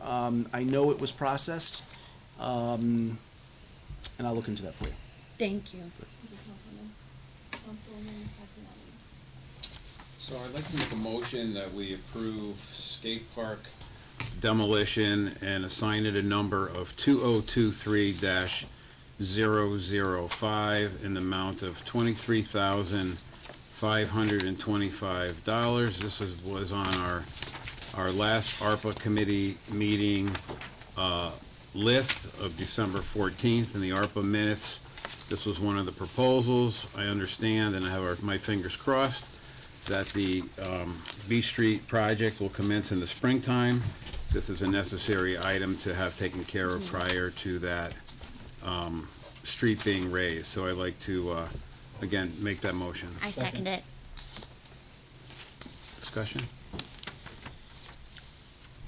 Just, Yep. That number again, please. it's 23,525. So just under discussion, No, again. it's- Oh, yeah, 23,525. Yeah, this was a proposal that was submitted to us on December the 14th. It went out to bid. The bid was 2022-38, demolition of cement structures for the skate park. There were several bidders, I'll say 8 bidders. The highest was about 60,000. The lowest is 23,525. Cirilli Construction, who will be awarded the bid. So everything looks appropriate, and that's my discussion. Great. Councilwoman Tucker? Payment. Oh, we have to Wait. finish. Oh, yeah, we have to, sorry. We have to have an all in favor. You gotta call. All in Yep. favor on that? All in favor? Aye. Any opposed? Any abstentions? Motion carries. Motion passes. And I do have a resolution on that. In the book. I had to revise it, but, Okay. should I read Yes. that? When it comes Wh- around. When it comes Yeah. around to the Yeah. full, Yeah. yeah. Absolutely, yes. When would that be, though? Finance, Fine. We're in finance. We could do it during, the full, but when it comes out of. It doesn't To the come. full council. So the ARPA update doesn't come to the full council, because the committee as a oh, so we whole. have to do it in, So we'd have to do it, At we the should do end. it now. yeah, we could do it now. Get it over. Well, we're in committee, we're in finance committee now. So I would do it under unfinished business, So, yeah, unfinished business. yeah, okay, Good. okay. That's a great move, and that will solve a lot of problems down there. We did get a good deal on it, and we were concerned that the vendor was gonna walk on us, because it's been like 5 weeks. I know it sounds crazy, but low bidder wants to get the job done. So thank you for that. Thank you, Ken. Any other questions for Ken? Councilwoman Tucker? David. I see that it looks as though that we approved it and the dollars were spent. Correct. So, is there a list of what was done, or where it's been done, and what's still outstanding, if there are things that were not able to be done? UHY has requested a list of those invoices from finance. I expect it to come soon, and I will have a list for you at a future meeting. I am proposing, as you know, on the first, that another 1.6 go back to paving, but understand that ARPA does not cover paving. The discretionary part of ARPA, we can do paving. If it doesn't fall in the $10 million bucket, there's no paving going on. So, and that bucket's pretty full, so we gotta consider that. Thank you, Councilwoman. Councilwoman Hamilton. Ken, did you talk about the City Hall windows? I probably missed it, yeah. So City Hall windows is Hoffman Architects, and they just finalized their contract today. And they're talking 24 weeks, they'll be here for a punch list on the windows, is what they're telling me. And are we on target with that amount? We won't know till the bid comes back. Okay. Yeah, but they gave me a timeline today, and they think in 24 weeks they'll be here doing a punch list on the windows. We don't know the price yet. Okay, thank you. Thank you, Councilwoman. Any other questions? Chairman Mazzaro. Ken, can you check on payment, because the gentleman does your videoing and your meetings, hasn't been paid for your meetings? All right, so let's talk about that. So what happens is, when a bill comes in, and I speak to this in the packet, I send that bill to UHY. Now, the good thing is, starting 45 days ago, the bills are coming to me. Before, they were just kind of being mailed to City Hall, no one knew what to do with them, and they're just kind of lingering. The bills come to me, I send it to UHY, they tell me it meets the compliance, and then I put it on the agenda for the ARPA committee. So if anything that makes the agenda means it's approved by ARPA, okay? If you don't see it there, it wasn't approved by ARPA. The very next day, I send a letter to your finance director, and he is now cutting the checks because they're coming with POs now. Before, they had to go back out and find a PO or apply a PO. So the system is starting to work and it's starting to move forward. Those couple of invoices that I put at the January meeting were just approved. He'll be getting a check very soon for that. Thank you. All set. Thank you, Chairman. Any other questions? Councilman Garthwaite. Ken, can you give us an update on the transfer station? The transfer station is in design, and I've paid at least one invoice to date for design work, but it's still in design. Is that the 1,200? Yes. That is, okay. Yeah. Right. And one last question for the cameras. When are we gonna find out how much it's gonna cost for that section of the beach? So we intend on going out to bid in 4 to 5 weeks based on the meeting we had today. There's already meetings scheduled for I think it was the 14th, for the final bid documents and for the police to approve how many cameras and where they're pointing and what the technology is going to be. It goes out to bid shortly after that, and then when those bids come in, I'll know what the cost is. So roughly 2 months, you think? Yeah, about 8 weeks to open, I'd say. Okay, thank you. Thank you. Thank you, Councilman. Any other questions for Ken? Thank you, Ken. I appreciate it. All right, thank you, everyone. Have a great night. Thanks for your time. Next is our MARB meeting update.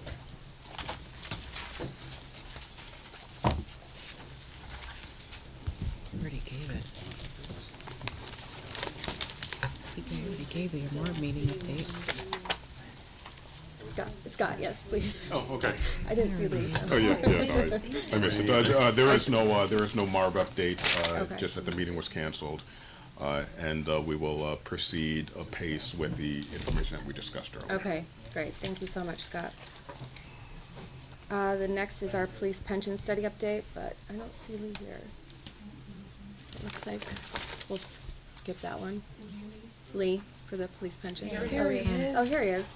Lee, police pension study update. Yeah, we're still targeting to move that along as quickly as possible. I don't have an exact date, but it's in the hands of the union. We talk almost between the lawyers, we talk about once a day. Your next meeting is when? 2 weeks, yeah. there'll probably be something to report by that meeting. Okay. Do you know if we're gonna get a draft of the pension? Yeah, I mean, first, so you have the, if we get an agreement by the union,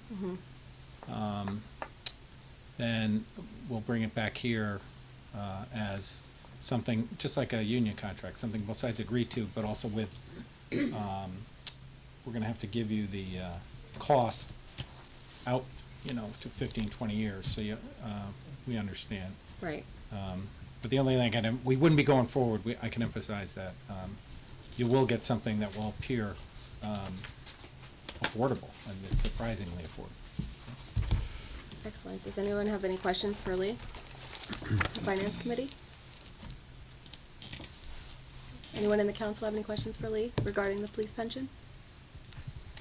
Thank you, Lee. Appreciate it.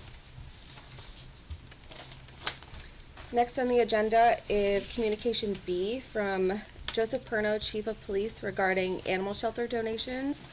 I would like to bring this out favorably. Second. So moved. So moved, sorry. Thank you, Councilwoman. Second. Thank you, Councilwoman. Does anyone on the Finance Committee have any questions regarding this? Anybody on the council have any questions? All those in favor? Aye. Any opposed? Any abstentions? Motion carries. Communication G has been withdrawn. Communication B from the January 9, 2023 agenda from Abdul Gutierrez, City Engineer, regarding request for the City of West Haven Community Development Administration Block Grant Program, year 49th. I would like to bring this out favorably. Motion to approve. Second. Thank you. Does anyone on the Finance Committee have any questions regarding this matter? Does anybody on the council have any questions? All those in favor? Aye. Any opposed? Any abstentions? Motion carries.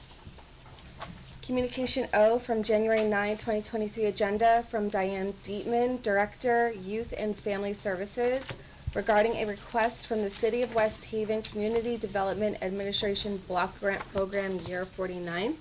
I would like to bring this out favorably. Second. Thank you. Does anyone on the Finance Committee have any questions? Does anyone on the council have any questions? All those in favor? Aye. Any opposed? Any abstentions? Motion carries.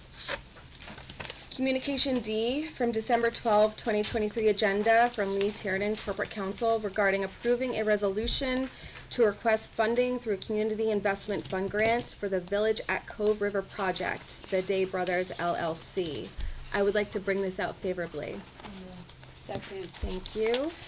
Does anyone on the Finance Committee have any questions? Yeah, I do. If I could have Lee come up just quickly, Yep. please.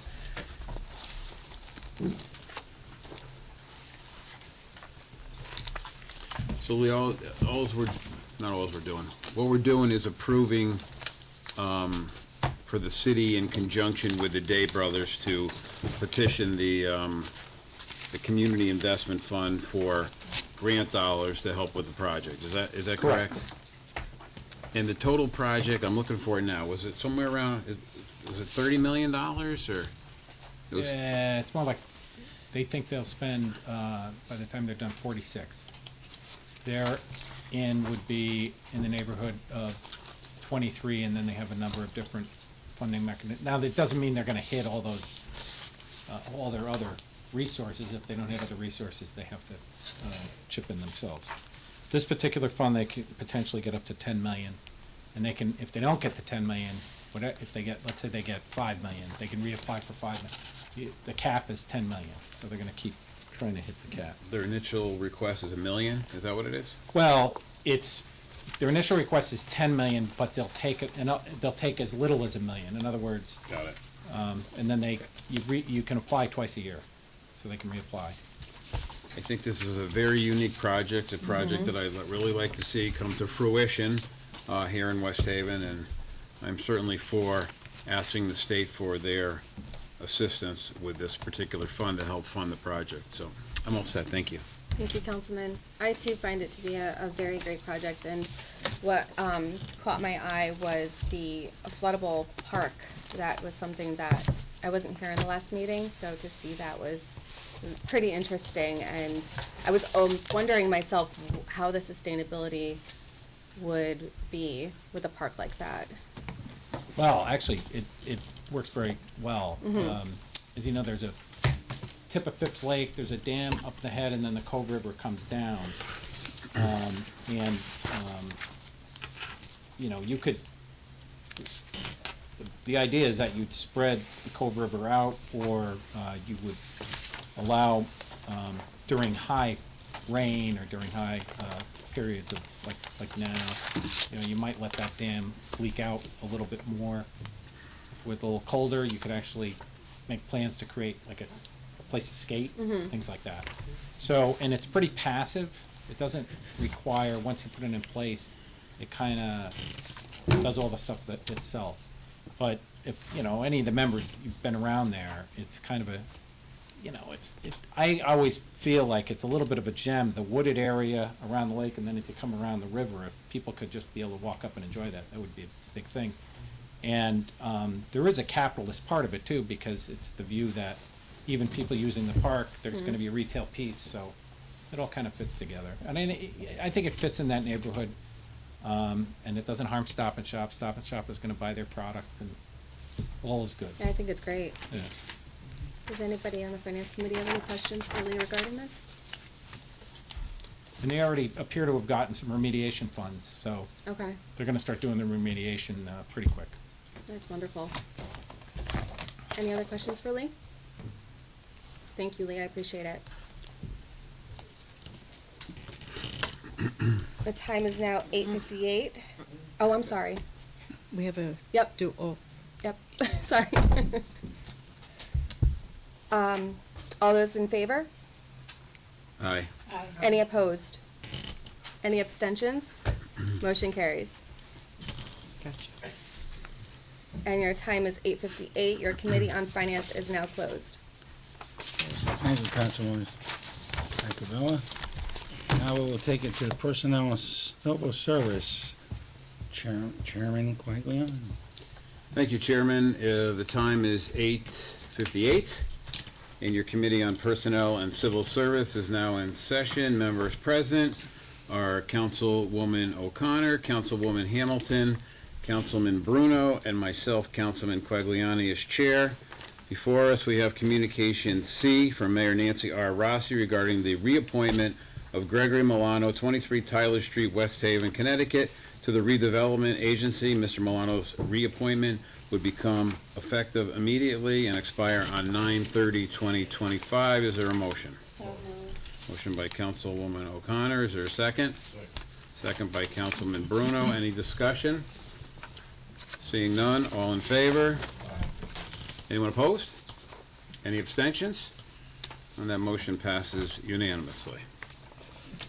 Next up is Communication D from Mayor Nancy R. Rossi regarding the appointment of Gregory Milano, 23 Tyler Street, West Haven, Connecticut, to the Planning and Zoning Commission. Mr. Milano's appointment would replace Stephen R. Mullins and become effective immediately and expire on 1/31/26. Is there a motion to approve? Motion. Motion by Councilman Bruno. Is there a second? Second by Councilwoman O'Connor. Any discussion? Councilwoman O'Connor? I would just like to thank Steve Mullins for his 16 years of service.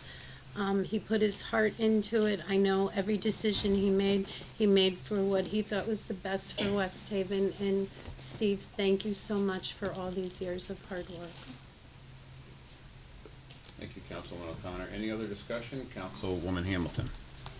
I'd like to thank Steve as my friend and working on other committees, and to have been on P&Z since 2007 is pretty impressive, and no one can take that away from you. As a fellow member of the Allentown District, I just want to thank you for your service, Steve. Thank you.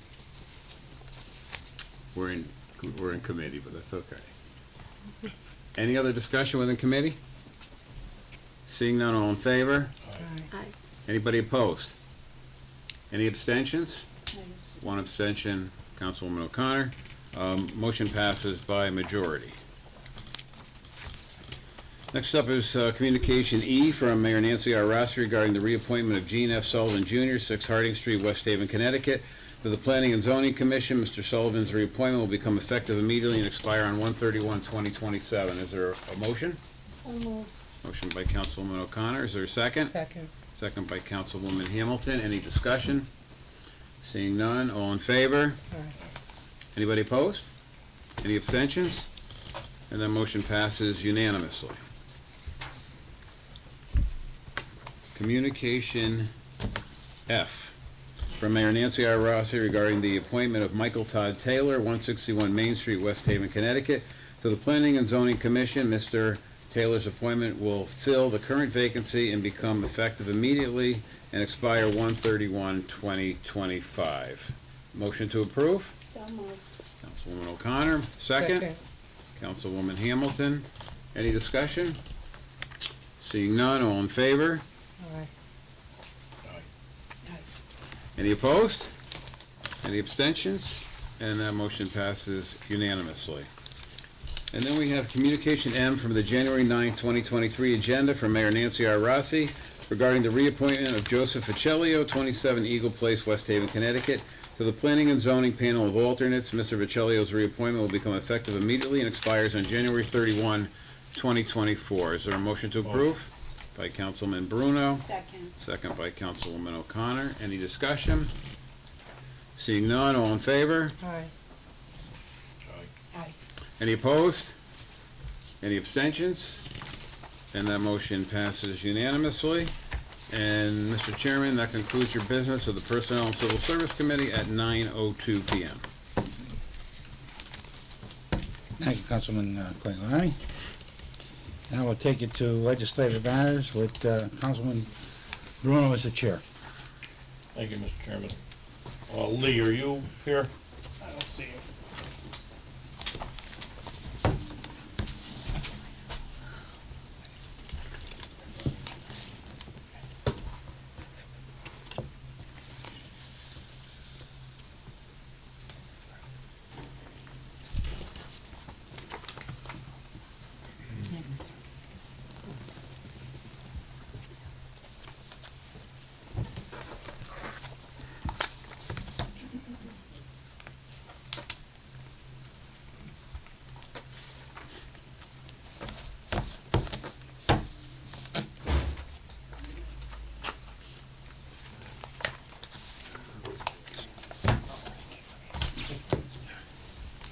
Okay, so Lee and Mitch are back. I'd like to bring this out for discussion. Mitch. Open the committee on legislative matters regarding communication H. I'd like to bring it out for members present. Myself acting as chair. Mitch. Sarah. And Colleen O'Connor. Myself acting as chair. I'd like to bring it out for discussion. Second. Lee, can you talk to us about this communication H we have in front of us and explain to us your view, please? H, yes. Yeah, so, I received this, from Councilor Parkwaite, and, I mean, the first thing I noticed was there's a councilman from Stanford who was trying to get, authority through Connecticut state law for cities and towns to have full jurisdiction in this area. That area of the city is a tidal wetland. Tidal wetlands are the exclusive jurisdiction of the state. The Inland Wetlands Commission does not review anything to do with tidal wetlands because they are the full province of the state of Connecticut. I also reached out to Chief Perno. Chief Perno, before his people would enforce an ordinance, would like to make sure that the state's position, he doesn't want to be in a position to enforce the law where someone could go to court and say they had permission by the state. So I suggested that maybe, I couldn't find, first of all, I think, as far as I could tell, Counselor Garthwaite is the first person to ever try to advance a change that I could see in this area.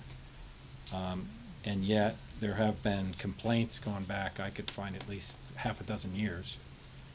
But I couldn't find any evidence that we actually interacted with DEEP in the state of Connecticut as to what the views are. So if the council, which is the representative body of the residents, expresses the view that in that particular location, the city would prefer that there isn't any hunting, I would like the chair to be instructed to just be able to send a letter. I mean, I'll help draft a letter, but a letter to the commissioner, to the secretary for DEEP, and just say, hey, you know, we're just looking for a limited, you already ban this type of hunting all along the West River. We'd just like the ban extended to this particular location. What would be the problem with that? Or could you just make that administrative change? There is money at stake. I mean, duck stamps are federal money that comes in, and there's state money on the licensing, and that all goes to conservation. If you ask people in the conservation sphere, they will tell you that hunters are the biggest revenue source for conservation matters. Hunters like to be in habitat that is as natural as possible. I inquired from the Audubon Society what their position was on hunting generally, and wisely they take no position because, again, they find that hunters are the ones that are the people conserving. So I think, I just don't think it will delay things much, and it won't hurt to inquire from DEEP if they have an opinion or if they can alter their position on hunting in that particular location. And then if they do, then we don't have to have an ordinance, and if they don't, then we can weigh what other options the city has. Thank you, Lee. Don't go too far. Is there anybody else within the committee that has anything they'd like to ask Lee pertaining to this communication? Sarah? Lee, because it is named a sanctuary, and under the name sanctuary, it is illegal to hunt, would that make the process easier? No, because DEEP has been asked this specific question before, and they've maintained that it is legal, proper, and safe to hunt there. And generally, the hunting of ducks and geese, the purpose is to contain ducks and geese, because what comes out of ducks and geese, if it comes out in too high a quantity, it's harmful to swimming areas and the beach areas generally. So there is, I guarantee you, there's a reason why they have hunting generally. But I think everybody can remain optimistic that you're only asking for one small place to say Right. no hunting. And maybe that means they say, all right, you can't do it here, so we're gonna allow it over here. Right. But I think we at least have to ask, because what I did find when people complained is there was no like everybody sort of got frustrated and it went away, and then you'd wait until the hunters fired their weapons again, and then everyone said, what was that at 4 o'clock in the morning or whatever it is, and they'd complain. So I think it's brought the matter to a fore. I think if the council agrees that there's a sufficient number of people in the city that find this annoying, unsafe, and inconsistent with the use of that space, why wouldn't you move it forward? I don't know why you wouldn't move it Right. forward. And the residents need to know, like, you can't just not do anything. The residents need to know you're trying to do something. So I think it's the logical next step. Thank you, Councilman. You're welcome. Anybody else within the committee would like to? Mitch? I'm good.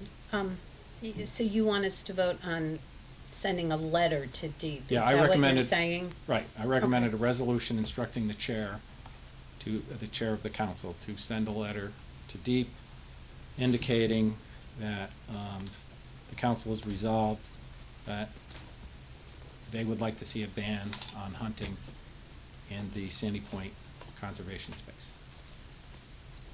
and I will help with the letter if the chair chooses to ask for my assistance. Thank you, Lee. Anybody from the council would like to ask Lee on any question pertaining to this? Mr. Chairman? All right, we stop them from hunting on the land. What about if they're in the water? How do you stop them there? In their boats? Because that, they're, if you tell them not to do it here, they're gonna go do it all in the water. All right, so hunting is banned on the West River. That's a water source. So hunting is banned in boats on the West River.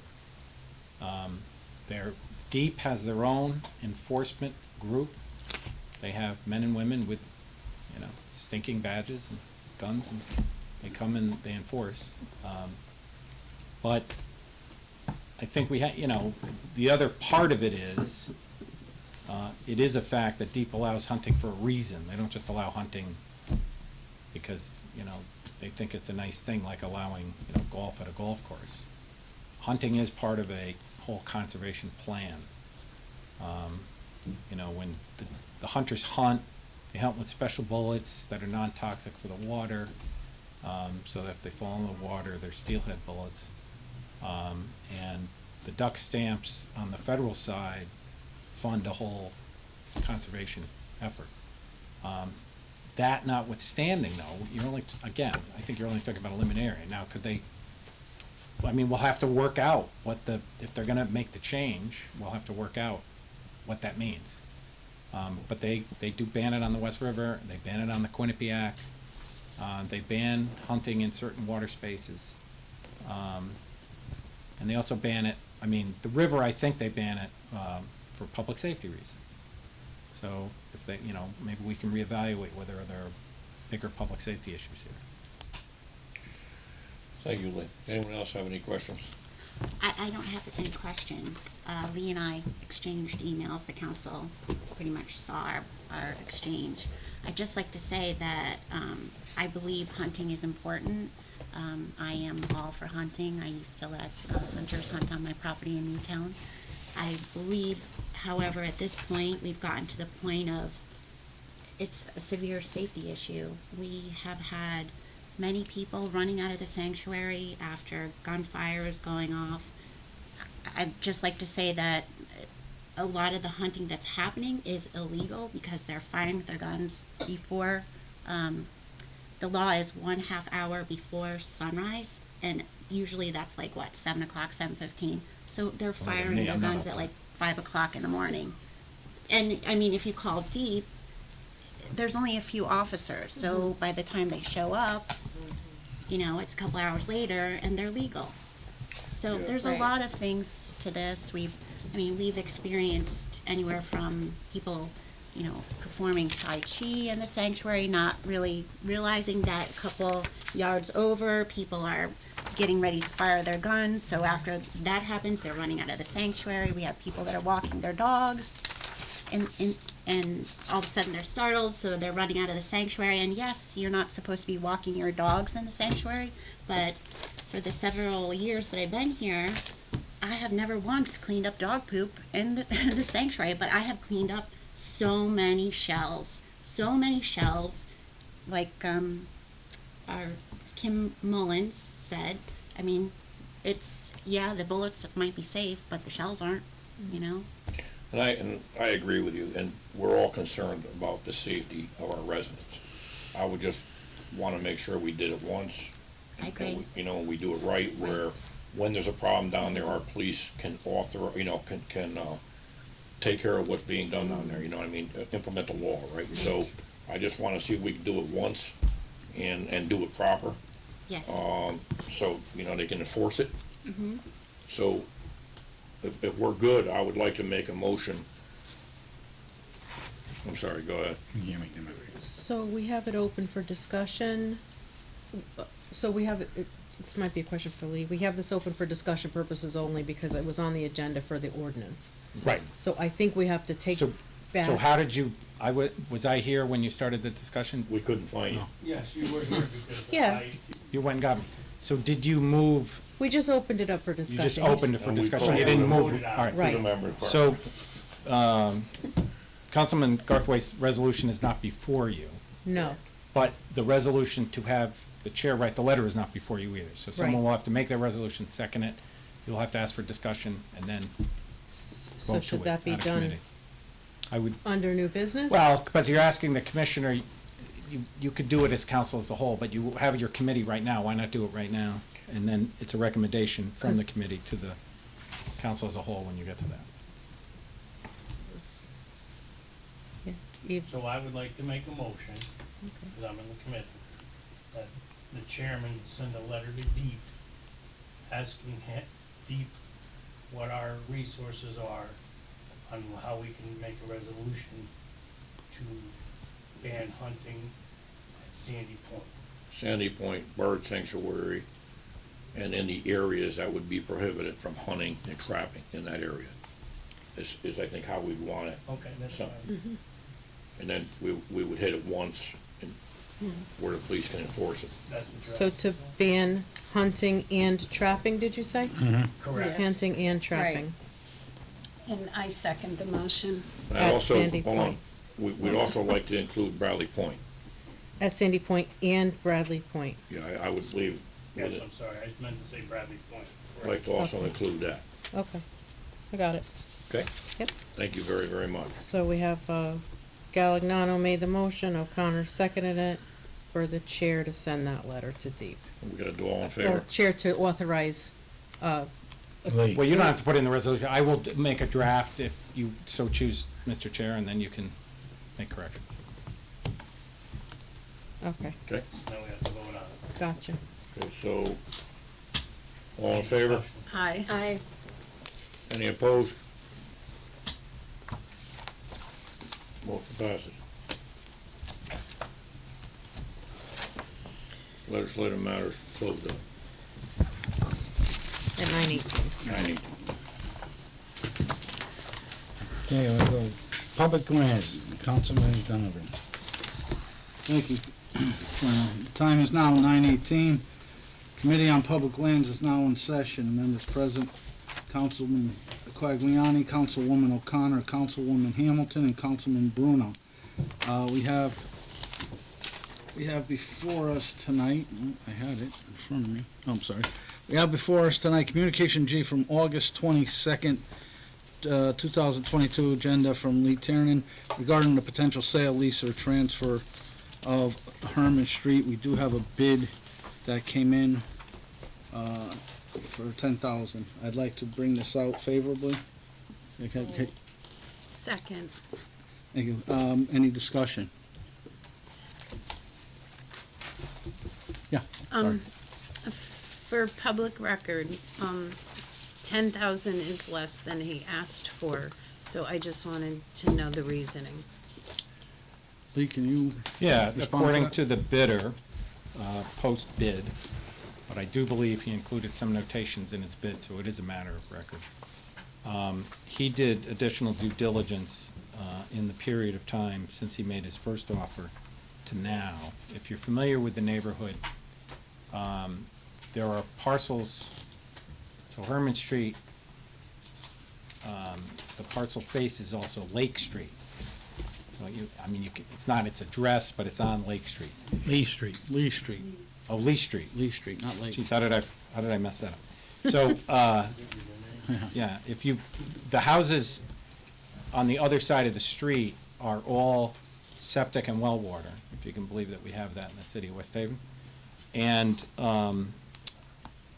the bidder owns property abutting this parcel and assumed wrongly that he could run water from his, one or both of his two existing structures to this parcel, and the water company has indicated no, and the gas company has indicated no.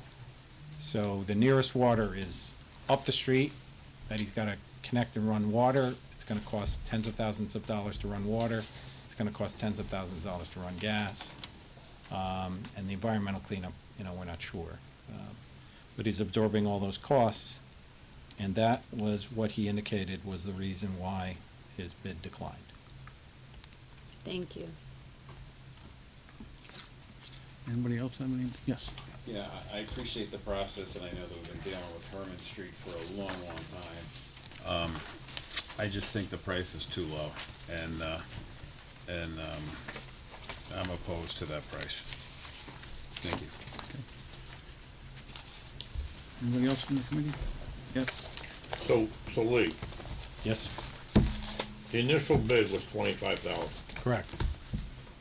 And then what process took place that now the bid is 10,000? So you have a process in your rules about the sale of land, which was followed. And now you're in the place where you are, where you have a bid, which you can accept or reject. You also have a rule in your rules that says that you can suspend your rules. So if you wanted to sell a piece of property, as long as you abide by state rules. So there are state rules that any public land put up for sale or lease requires a legal notice twice and at certain time intervals, and also a sign posted and a public hearing. So that's all been done as well. So you have the right to do that as well. Nothing else, Gary, thank you. Anybody else have any discussion on in the committee? All in favor? Aye. Any opposed? Opposed. Any, two opposed? Passes by majority. Time is now 9:22, and your committee on public lands is now closed. Thank you, Chairman Donovan.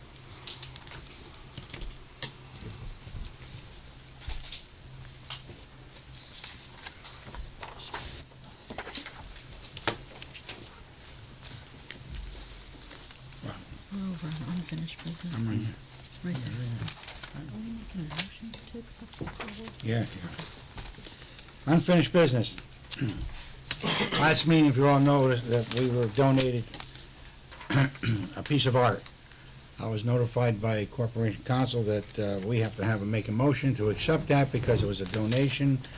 So I would like to make a motion that we accept this painting from Quincy Coxey and have the Public Works or the maintenance people of this building install it. Second. Any questions? Just for discussion, I'd like to see it installed on the first floor where there's the most public access for viewing. I don't need to modify the motion, but just under discussion, it's fine, thank you. I'll modify it. That will be installed on the first floor. All right, Mr. Chairman, if you insist, I'll amend the motion to include that it be installed on the first floor in a visible area. Very good, thank you. Second. I will second that amendment. Any other discussion? All in favor? Aye. Any opposed? Abstentions? Motion passes by majority. Unanimous. Unanimous. Unanimous, I'm sorry. Tough group. Confused, I'm tired. Me too. Thought there'd be a short one. See, your hair's short, though. All right. I think we're going to committee Hold on. reports. Unfinished business. The project, or is that all done? The The skate park. It's done. It's all done? Well, you have So to no, read- we're you have to gonna- read we're the gonna- resolution. Yeah. Under unfinished or new? Whatever you want to do. I don't, doesn't matter. You're the clerk, whatever you think. Want me to do it now and get over with? Yeah. Okay. Are we still in old business? No. No, well, yeah, we Unfinished. are. We're in Unfinished. unfinished. You gotta read the resolution. Okay. I need these because my head is pounding. All right, so I'm gonna read that resolution about the skate park now. Whereas the city is in receipt of certain coronavirus state and local fiscal recovery funds, hereinafter referred to as ARPA funds, whereas the mayor has submitted to the council an outlined plan for the expenditure of ARPA funds with all ARPA funds to be committed to be spent no later than December 31st, 2024, and all funds to be spent no later than December 31st, 2026, as required under the American Rescue Plan Act, ARPA. Whereas the City Council has fiscal responsibility for the appropriation of ARPA funds under Section 4 of the City Charter entitled Supplemental Appropriation. Whereas the Mayor, her administration, and impaneled Citizen Review Committee, ARPA Committee, have executive duties for administering ARPA funds, including but not limited to the purchasing requirements of Chapter 42 of the Code of the City of West Haven, attached hereto for reference. Whereas the council is required to appropriate funds for project the council selects to fund. Whereas this resolution is intended to supersede and replace previous resolutions made on the same subject. Resolved that the City Council hereby appropriates funding for the following projects: demolition of cement structures at Beach Street Skate Park in the amount of $23,525. Further resolved that Nancy R. Rossi, as mayor of the City of West Haven, shall, through her administration and/or the ARPA Committee, develop a program narrative and project budget for the ARPA-funded programs listed above. B, report said narrative, budget, and resulting expense accounting reports to the City Council for oversight and monitoring no less than once monthly. C, continue such monthly reports to the council until all funds are expended and final reports are made to the U.S. Department of Treasury for the ARPA-funded projects. D, retain contingency funds as unappropriated until the City Council authorizes transfer to an approved expense account. E, submit all projected budget cost overruns for approval by the City Council before costs are incurred. And F, return any project surplus to the ARPA contingency fund for further action by the City Council. Further resolved, Nancy R. Rossi, as mayor of the City of West Haven, is authorized and directed to execute and deliver any and all documents related to this resolution on behalf of the City of West Haven, and to do and perform all acts and things which she deems necessary or appropriate to carry out the terms of such documents, including but not limited to executing and delivering all agreements and documents contemplated by such documents. Thank you. Motion to approve. Second. All in favor? Aye. Opposed? Abstentions? Motion passes.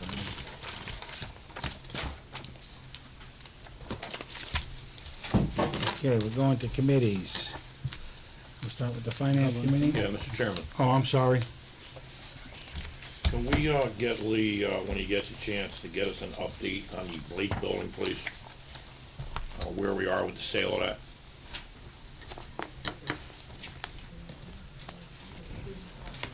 Here it We is. did, but then Marv wouldn't accept it. Yeah. And now it's just, Marv I had don't an think there's issue anything. with it. Lee, could you explain about the Blake building, please? what's the latest on that, Lee? Yeah, so, it will be presented for approval at the next, full MARB meeting. So does that have to be rebid because Marv rejected the bid? No, they didn't reject the bid, they made suggestions about how to represent it. So I've had an appraisal done, which came in line with, the agreed sale price. I will give them the sale contract, which they asked for. I will give them a more updated, you know, if they have any conflicts or whatever, they want it more robust. So we've done that. So I pretty much checked the boxes with everything they've done. I think we're all set. And,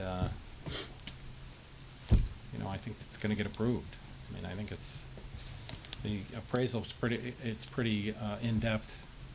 I also had the appraiser anticipating the future appraised styles at the same time, so we won't have the same delay. Okay, thank you. Lee, can we get a copy of the appraisals? Sure. Thank you. Lee, can I ask you a question? Do they know this building's been empty for over 40 years and it has not been doing anything? I mean, no tax money was coming in, and by us selling it, it's gonna bring revenue in this city to help this city out? As you know, I usually am pretty good about detailing the history of buildings, right down to who their namesakes are, and so that they did know that. There were members of the board who felt their experience in West Haven real estate was better than what the council was doing. But I have to believe The other concern, if you will, was that you had a West Haven business. And I think that's what slowed the process. So they wanted more checks and balances because a West Haven business, we're allowing a West Haven business to expand into that building. Highest and best use of any building right now, if you look at just valuations, is apartments. I mean, you could just build apartments, but when, as you might recall, when the Blake Building was presented to you, we had Thompson, which was apartments, Stiles, which was a mixed use, and Blake, which was allowing a local business to expand and a complete commercial use. And the council was in favor of that. We actually changed the zoning so that that building is adaptable for that use and properly in place. I don't anticipate any problems, though.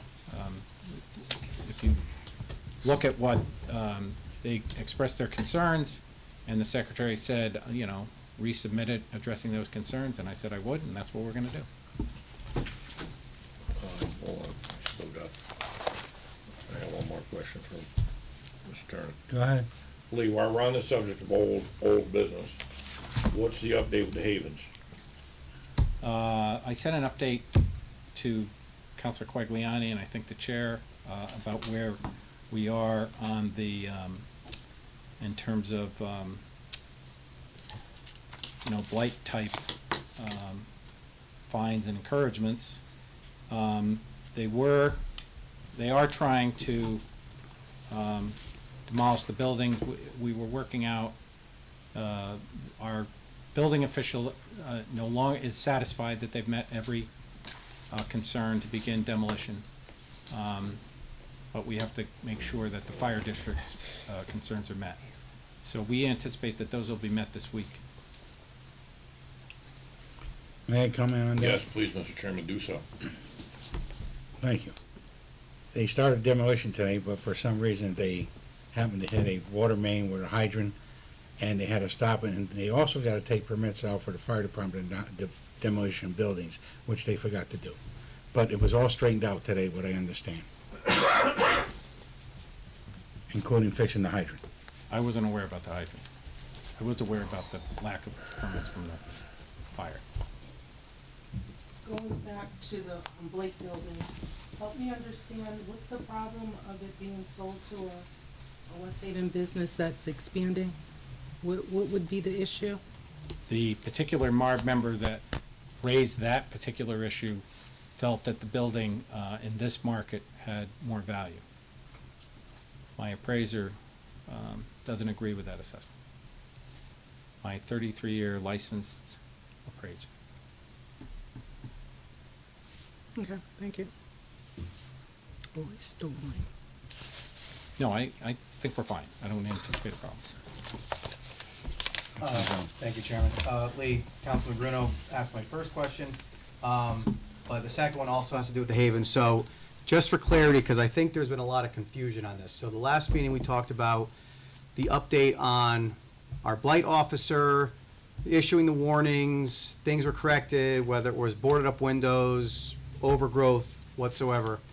In this whole process of the Havens from start to now, do you know off the top of your head, or do you have knowledge at all? Have we issued any blight fine whatsoever?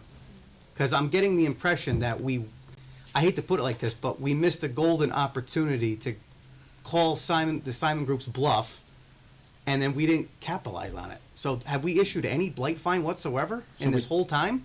I don't know. I'll have to check, but I know that we've treated them just like we treat any other property owner. And blight, our first step is not to issue a blight fine. Our first step is to go to the property owner and say, hey, you have a blight problem, and give them time to remedy it. So it would be difficult to change that procedure for one property owner and say, we're going to cite you for a blight fine, and we're not giving you any time to fix it, and the blight fine's there. Sometimes people ignore you on blight fines, and then they start to roll on. But this group did not ignore us. They addressed some of the blight issues. Thanks, Lee. Thank you, Chairman. I'm sorry, blight fines. So I think that we need to kind of change our policy on blight fines, because people do not take this city serious when we say we're going to. Brian did an article in the paper about blight in the 5th District with Family Dollar, and we really need to move forward with blight fines, because that's the only way that a business is going to feel it, and then they'll react to it, and then they'll do something about it. But we're the most friendliest city around, and people do not take us serious. Companies do not take us serious. We need to be a little bit more forceful. I will convey that view to the Public Works Director and the Mayor. Please do. I mean, I don't have authority to. No, I change the know. law. I needed to say that. Thank you. Thank you. Yes. I think I've talked about this with several council people. I think, I don't know how we could do this. Maybe it's something we need to change. How can we make some sort of ordinance so that our council people can issue blight fines? I do. Yeah. So as elected officials, Yeah. you would never be allowed to do that. Shucks. No, but I mean. I'd love to. Look, the one place you can, if you can store this for just a few weeks, the one place you can address this is in the budget. So you can look to see if we have blight officers, we want these people, this is their salary, and this is what they're gonna do, and we want them only doing this. You can visit that issue again. I think you have to be careful. Sometimes people get excited and they say, oh, and don't worry, we'll fund this with the blight fines. What I would tell you on issues like this is behavior, once you get enforcement, behavior changes. When the police started ticketing the parking lot at the train station, and the first couple of weeks, they issued about 150, 200 tickets, and it doesn't, within 3-4 weeks, you're down to issuing 5 tickets. So, but you shouldn't do it just because, I mean, this is an area of government that if you want the progress and you want the remedy that you're seeking, maybe it does cost a little money to have white people on there and, trying to get compliance. I think it is, it would be better if we didn't, you hear about a couple of properties, but I think a more comprehensive, instead of reactive approach, a more proactive approach is what you're really looking for, where, something doesn't rise up to becoming a news story or whatever. So I would say that's one area, but I will convey the sentiment that has been expressed this evening. Councilman Bruno?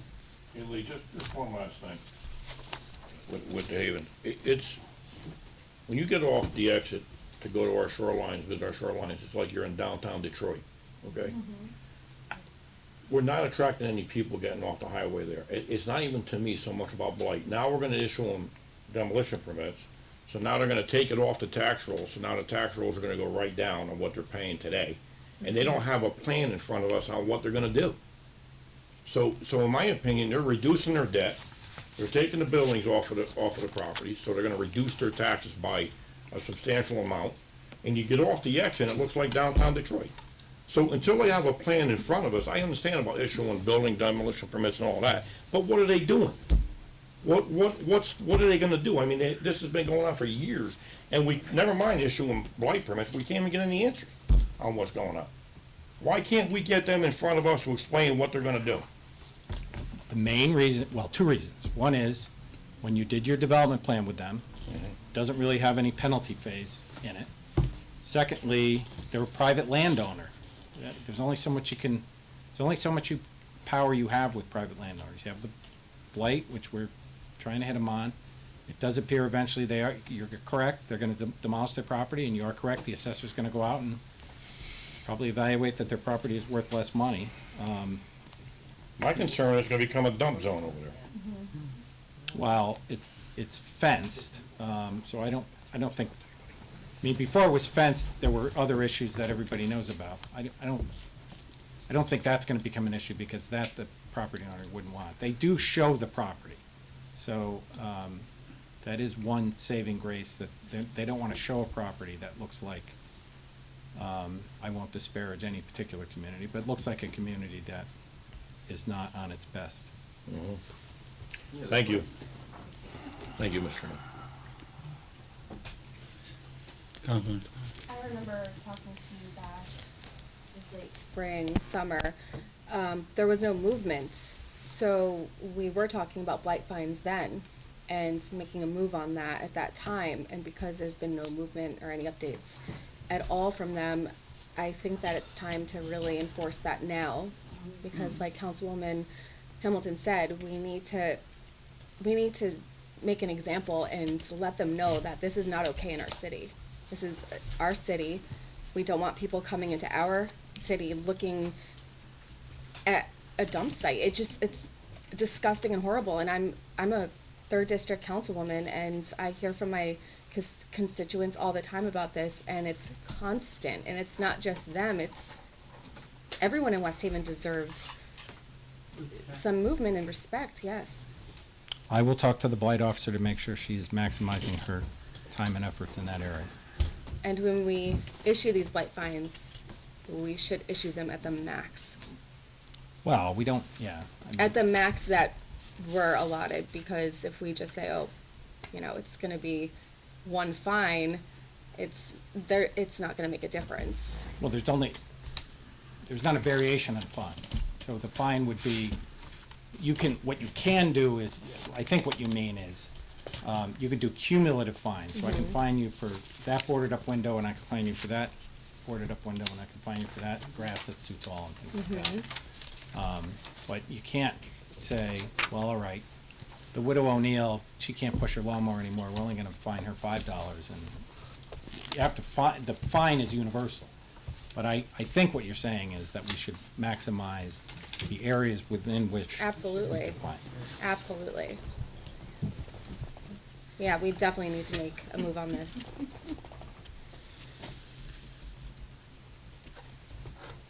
So, Mr. Chairman, I don't want to beat a dead horse, but I will.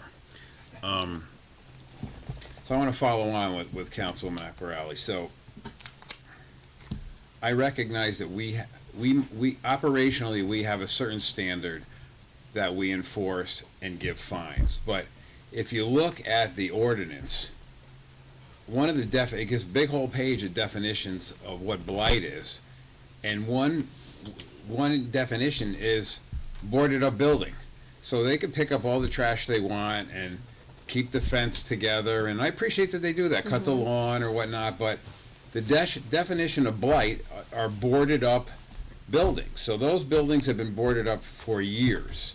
So if we took the, whatever it is, $100 a day times the 35 buildings that are left, cost it out over how many years, we'd have over $1 million in fines. So I recognize that we're not treating them any differently than anyone else, but I'm just not convinced that the enforcement matches the spirit of the ordinance. So if we're not going to fine people for having boarded up buildings for years, i.e. that property, i.e. the Debonair, and I could go on. I mean, again, I think we need to operate within the auspices of the ordinance. And if we don't have the resources to do that, I do agree with you.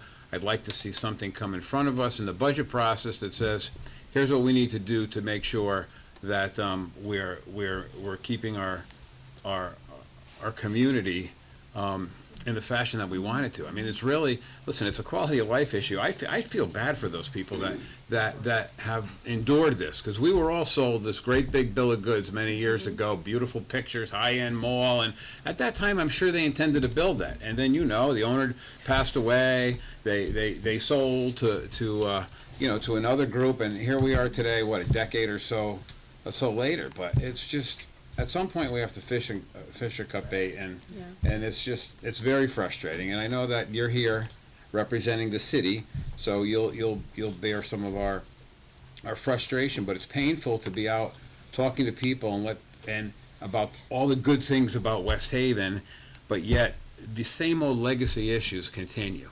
again, I said it last meeting, I'll say it again, we're going round in a circle, round in a circle, and we can't get any leverage or traction because, you know, we develop by decades where other communities are developing, you know, yearly, and there are reasons for that, but some of these things are we allow a certain level of property maintenance as the norm here, which I don't think we should. You know, because it's like the broken windows theory, right? You know, the more you get a house next door that they don't keep up, then the next house isn't going to keep up, and then before you lose that street, and then you lose that neighborhood. But anyway, I'm not gonna go down my broken windows theory. My point is that I think not only do we miss an opportunity, I don't think we're consistent with the spirit of the ordinance. That's all. Thank you. Anybody else?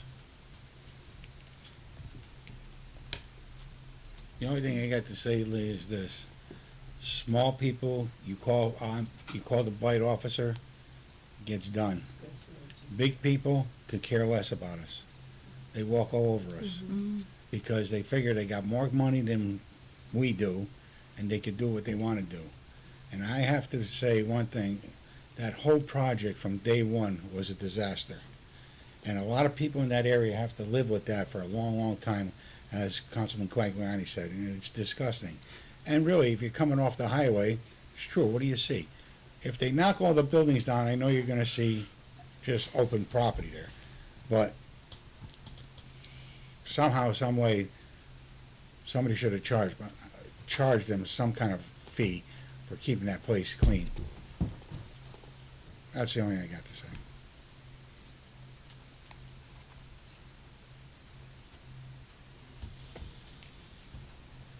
That's it. We're done.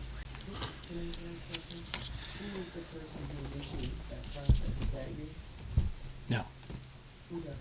So you have, a blight complaint could come in through the Property and Development Office, it could come in through the Public Works Office.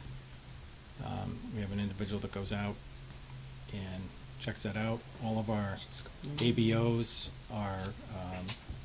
can pursue blight complaints. So have there been complaints from the residents? Obviously there must have been. I know we complain about it, but I'm just saying, like, obviously there's been a trigger, right? Everybody's been complaining, but what's holding back the process? Somebody's gotta be holding back the process. Yes, what you're describing as holding back the process is the blight officer going over and saying this is a problem, and then the property owner remedying the problem that she identifies. And she identifies another problem, and then they remedy that problem.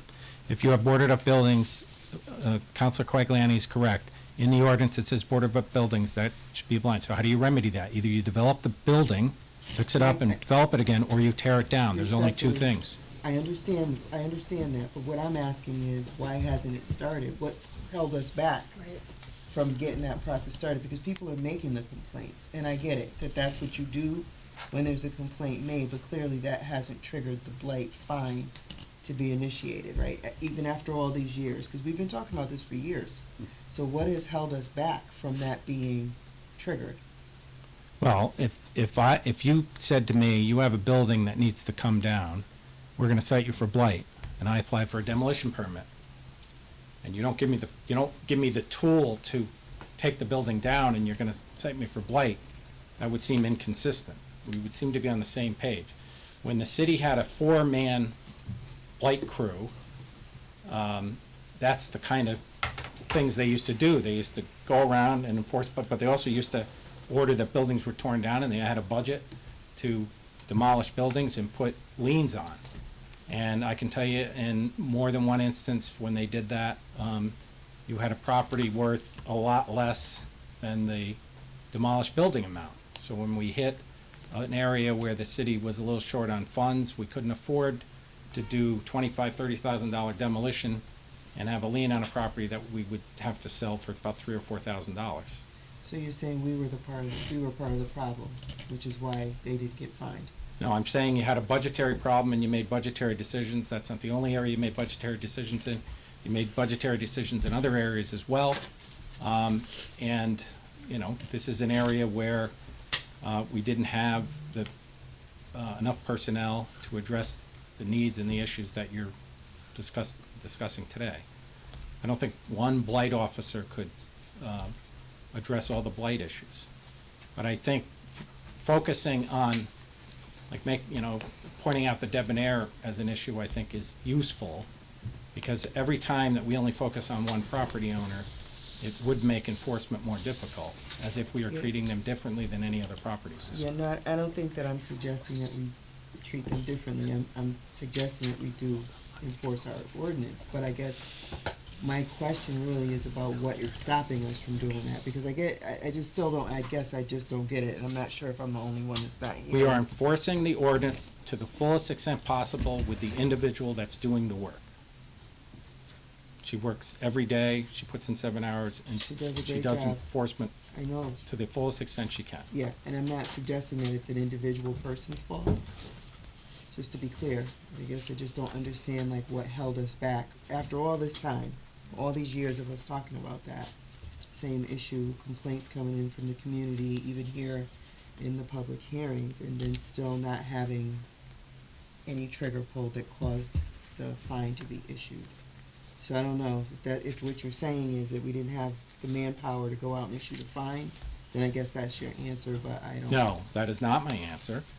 It's not about having the manpower just to issue the fines. It's about working with the property owner. We have approached, and you could change this approach, but we have approached blight as a cooperative process, trying to get cooperation out of the property owner to get them on board. And when people appeal a blight ticket to the police commission, that's what the police commission has sought to get, which is cooperation, to try to get people to cooperate and clean up their property. So if we want to start with a more regressive plan, then we'd have to issue tickets and fines without any cooperation, which you would think would be fine for one property owner, but I can guarantee you would not be fine for 25 others. So, it's, the real change is, you had 4 people doing this at one time, and you got 1 person doing this, in my humble opinion. You're obviously gonna get a change in enforcement if you have 1 person doing what 4 people did prior to.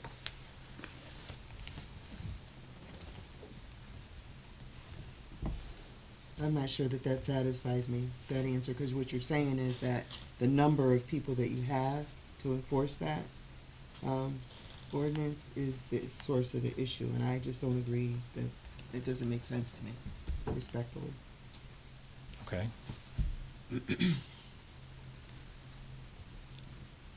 So if you have 4 more, if there were 3 more people, you would then be able to enforce the ordinance?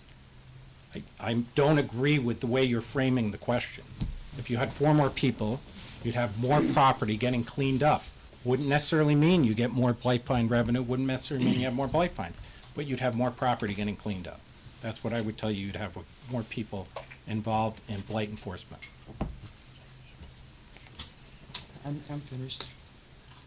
Mr. Chairman, can I say something, please? I think what you're trying to say, Lee, and I don't wanna put words in your mouth, is the blight officer goes to said property, says to the owner, you need to fix this up before we fine you. So then we go and fix the property before I get the fine. You have 30 days or whatever we say. Is that correct? No, sometimes they get the fine and they go to the police commission and appeal And it. then they appeal it, and then the police commission says, okay, did you fix the property?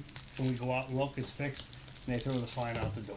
Well, to be fair to the police commission, if they see that there's best efforts being made, they generally waive the fine, yes. They waive the fine, correct. But This is the cat. but the process is, the blight officer goes to the property, meets the owner or whoever, and says, you need to clean this up. We don't give a fine on that first step Correct. normally. You give an enforcement order, Right. do something. And say, get that out of there. Right. We go back 30 days or whatever the days are later, it's still there, now the fine might come out. Correct. Now the fine comes out, now I move it, now I go to the police commission meeting and said, listen, I got rid of the stuff, will you waive my fine? And then they waive the fine, so to say. Yeah, I mean, Maybe. well, generally, But that's what I'm just trying to the say. reason for enforcement generally, when there's a delay, it's usually because the property owner says, they have a lack of funds, they weren't able to get a contractor in to help them, or whatever it is. But what I was trying to get at is the actual process of actually how it works. And I don't know if you explained that clearly to Councilman Tucker. But I believe that's how the process works. The blank register goes out, and says something to the property owner, whatever that may be. Then we go back, and whatever time we go back that we get, we say you got 2 weeks, whatever the process is, and we don't see it addressed, then we go and give the fine. Correct.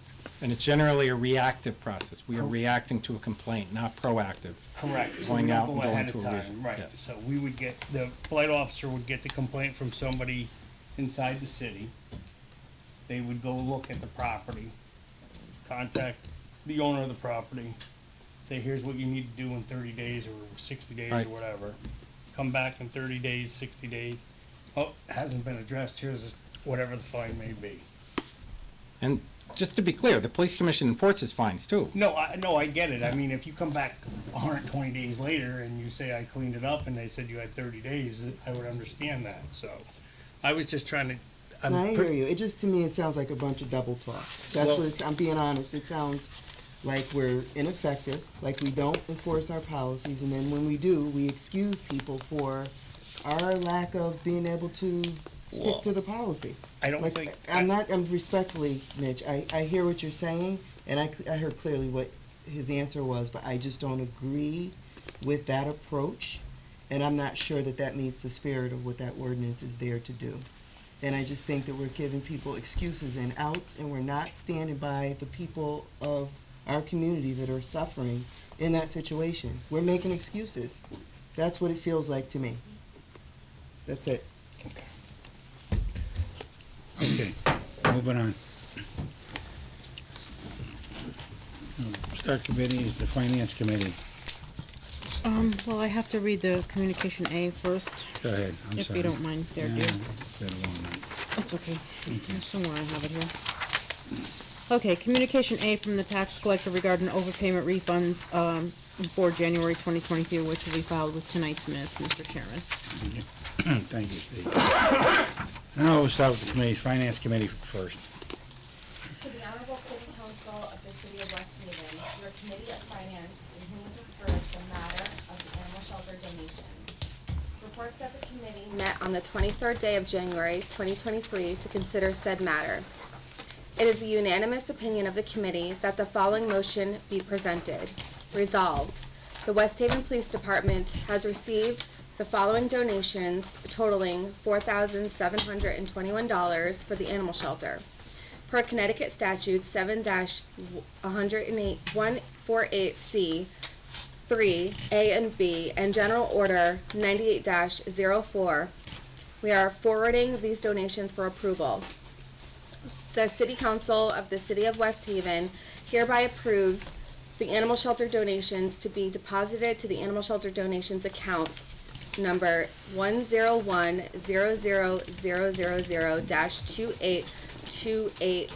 1010000-28285. Sharon Ann Molster, $200. Elizabeth Ann McKiernan, $10. David Bidney, $250. Florence Palermo, $25. Stop and Shop, $319.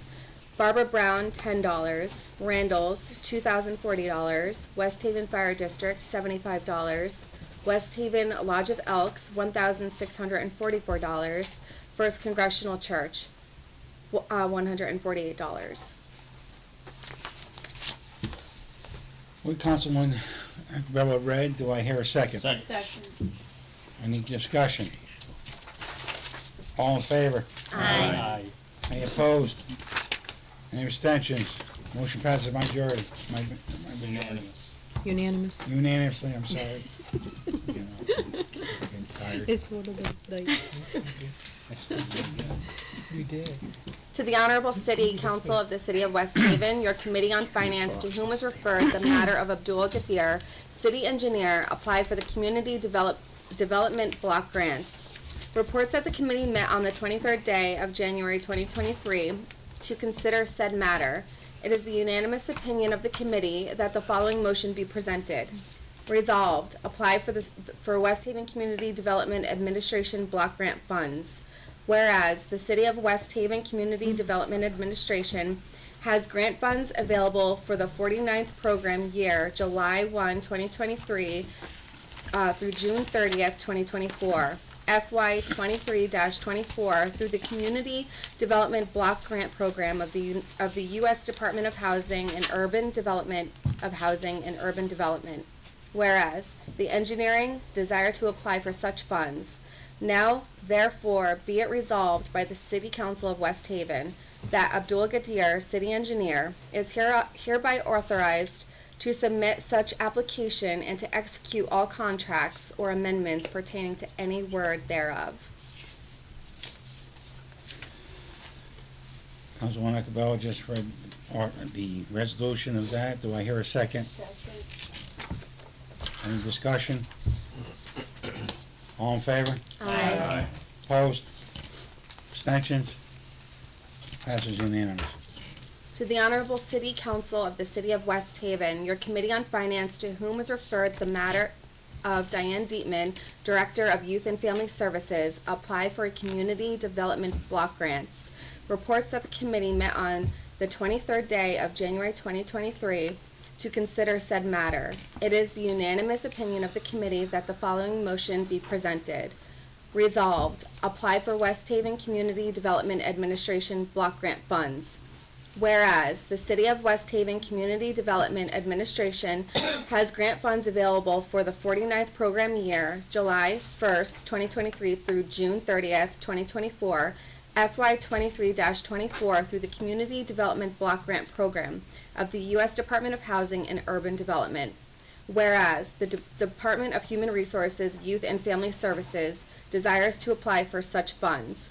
Now, therefore, be it resolved by the City of West Haven of Department of Human Resource, Youth and Family Services that Diane Dietman, Director, is hereby authorized to submit such application and to execute all contracts or amendments pertaining to any award thereof. Councilwoman Cabell brought forward communication DO. Do I hear a second? Second. Any discussion? All in favor? Aye. Opposed? Abstained? To the Honorable, oh, sorry. Passes unanimous. To the Honorable City Council of the City of West Haven, your Committee on Finance, to whom was referred the matter of the resolution to request funding through the Community Investment Fund Grant, reports that the committee met on the 23rd day of January 2023 to consider said matter. It is the unanimous opinion of the committee that the following motion be presented. The City Council should consider for approval the following matter of resolution to request funding for the Village at Cove River project through the Community Investment Fund Grant. Resolved, be it resolved by the City Council of the City of West Haven that the City Council approves request of funding for the Village at Cove River project through the Community Investment Grant Fund, or Fund Grant. The undersigned further certifies that Nancy R. Rossi now holds the office of mayor and that she has held the office since December 3rd of 2017 and that said term will continue to December 2nd of 2023. Councilwoman Cabell just read communication D. Do I hear a second? Second. Any questions? All in favor? Aye. Opposed? Abstentions? Passes unanimously. And that concludes the Finance Committee. Yes, thank you. And now we'll go to Personnel and Civil Service. Councilman Quagliano. Thank you, Mr. Chairman. Communication C to the Honorable City Council of the City of West Haven. Your Committee on Personnel and Civil Service, to whom was referred the matter of a reappointment of Gregory Milano, 23 Tyler Street, West Haven, Connecticut, to the Redevelopment Agency, reports that the committee met on the 23rd day of January 2023 to consider said matter. It is the unanimous opinion of the committee that the following motion be presented. Resolved, the City Council of the City of West Haven hereby approves the reappointment of Gregory Milano, 23 Tyler Street, West Haven, Connecticut, to the Redevelopment Agency. This appointment will become effective immediately and expire on September 30, 2025. Councilman Quagliano brought forward communication C. Do I hear a second? Second. Any discussion? All in favor? Aye. Opposed? Abstentions? One abstention. Motion passes by majority. Communication D to the Honorable City Council of the City of West Haven. Your Committee on Personnel and Civil Service, to whom was referred the matter of the appointment of Gregory Milano, 23 Tyler Street, West Haven, Connecticut, to the Planning and Zoning Commission, reports that the committee met on the 23rd day of January 2023 to consider said matter. It is the majority opinion of the committee that the following motion be presented. Resolved, the City Council of the City of West Haven hereby approves the appointment of Gregory Milano, 23 Tyler Street, West Haven, Connecticut, to the Planning and Zoning Commission. This appointment would become effective immediately and expire on January 31, 2026. This appointment replaces Stephen R. Mullins. Councilman Quagliani brought forward communication D. Do I hear a second? Second. Any discussion? Councilman. First of all, I think Mr. Milano's going to do a very good job at both the committees, but I'd like to thank Steve Mullins for the many years of service that you put in for the planning and zoning and all the other stuff that you do throughout the city, and I'd be very shocked if your voice was silented. So I know that's not going to happen. But I do want to thank you for everything you've done in the past. So. But I think Mr. Milano's going to do a good job. And I too would like to thank you, Steve, for the service that you provided to the city of West Haven over the years for in many different seats that you've held, and for kind of speaking up on behalf of the residents of West Haven over the years. So thank you for your service. Thank you. Steve, you can't see me, but thank you for your service. And I was here in that 2011 when we changed over that board, so I remember that. Yeah, it's quite a difference, huh? Yeah, there was, and thank you again, and, yeah, I see you everywhere and that's a great thing, so don't hide your face. I can't see you now, but thank you again. Thank you so much, Steve, for your service, and in my opinion, nobody can replace you. Yes, I agree, Well, thank you. We go way back. Yes. Steve, I just want to say thank you very much. I've known you for a long time, and you've been around for a long time. I'm still trying to figure out what kind of a job you got, but other than that, I wish you luck, and I know you will not be quiet. So, thank you. All in favor? Aye. Opposed? Abstentions? 2-3. Motion passes by majority. Communication E to the Honorable City Council of the City of West Haven. Your Committee on Personnel and Civil Service, to whom was referred the matter of a reappointment of Gene F. Sullivan, Jr., 6 Harding Street, West Haven, Connecticut, to the Planning and Zoning Commission, reports that the committee met on the 23rd day of January 2023 to consider said matter. It is the unanimous opinion of the committee that the following motion be presented. Resolved, the City Council of the City of West Haven hereby approves the reappointment of Gene F. Sullivan, Jr., 6 Harding Street, West Haven, Connecticut, to the Planning and Zoning Commission. This appointment would become effective immediately and expire on January 31, 2027. Councilman Quagliani brought us forward communication E. Do I hear a second? Second. Any discussion? All in favor? Aye. Opposed? Abstentions? Motion passes by unanimous. Communication F to the Honorable City Council of the City of West Haven, your Committee on Personnel and Civil Service, to whom was referred the matter of the appointment of Michael Todd Taylor, 161 Main Street, West Haven, Connecticut, to the Planning and Zoning Commission. Reports that the committee met on the 23rd day of January 2023 to consider said matter. It is the unanimous opinion of the committee that the following motion be presented. Resolved, the City Council of the City of West Haven hereby approves the appointment of Michael Todd Taylor, 161 Main Street, West Haven, Connecticut, to the Planning and Zoning Commission. This appointment will become effective immediately and expire on January 31, 2025. Councilman Quagliani brought up communication F. Do I hear a second? Second. Any discussion? I'll Yes. just say one thing. I've known Todd for over 30 years. He's a really good dude, and he does a great job for the city. Thank you. Anyone else?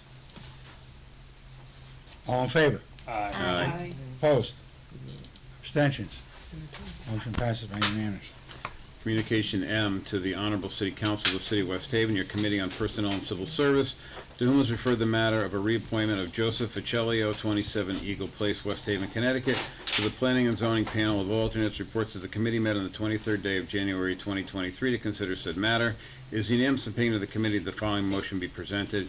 Resolved, the City Council of the City of West Haven hereby approves the reappointment of Joseph Ficellio, 27 Eagle Place, West Haven, Connecticut, to the Planning and Zoning Panel of Alternates. This appointment will become effective immediately and expire on January 31, 2024.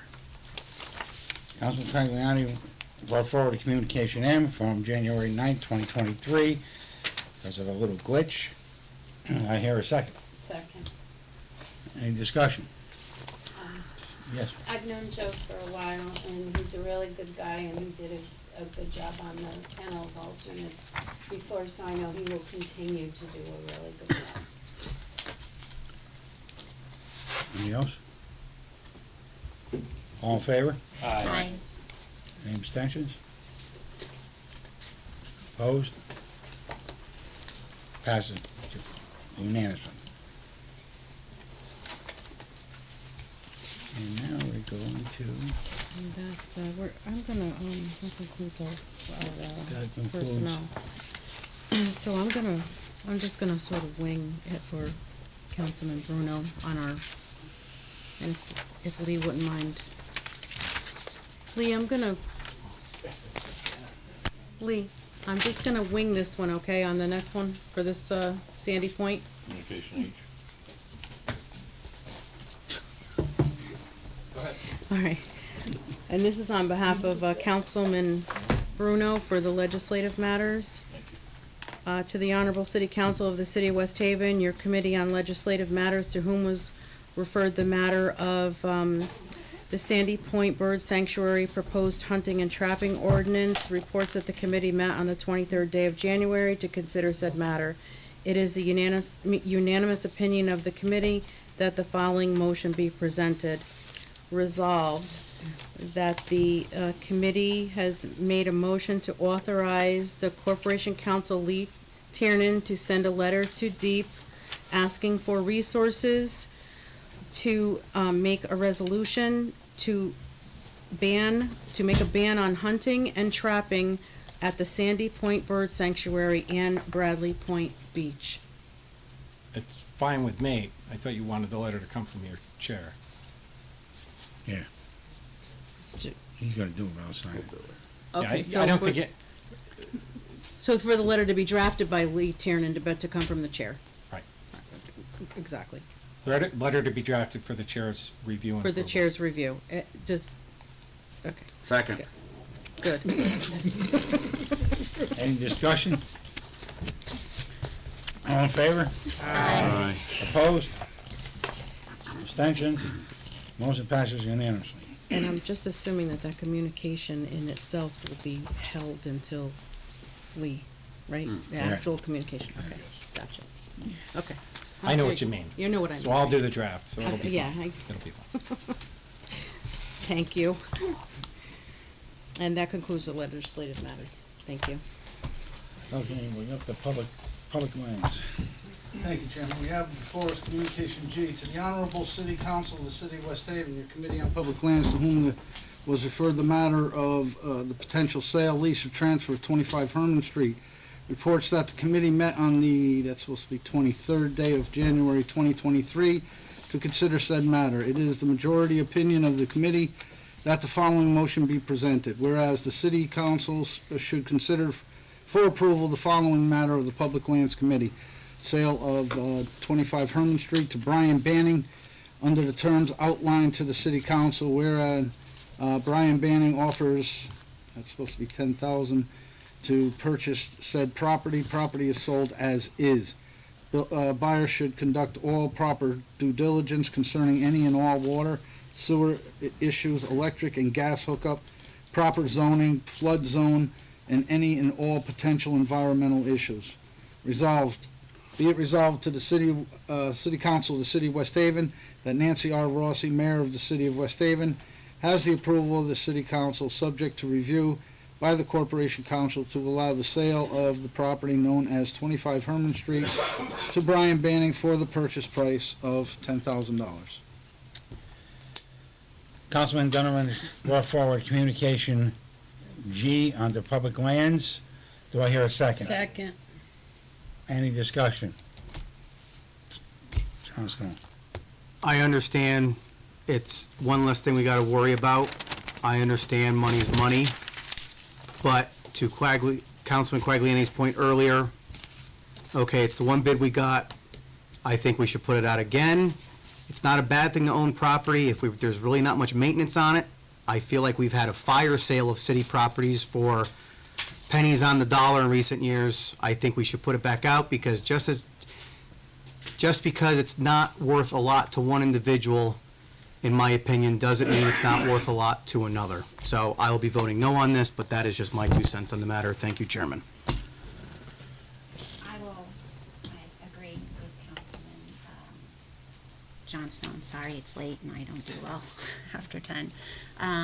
And I have a really sinking feeling that this will come back to us. Marv will not approve this if we all vote yes on it. It doesn't go in front of Marv. It doesn't go in front of Marv. Okay. I would like it to go back out. Any other discussion? Roll call vote, please. Roll call vote.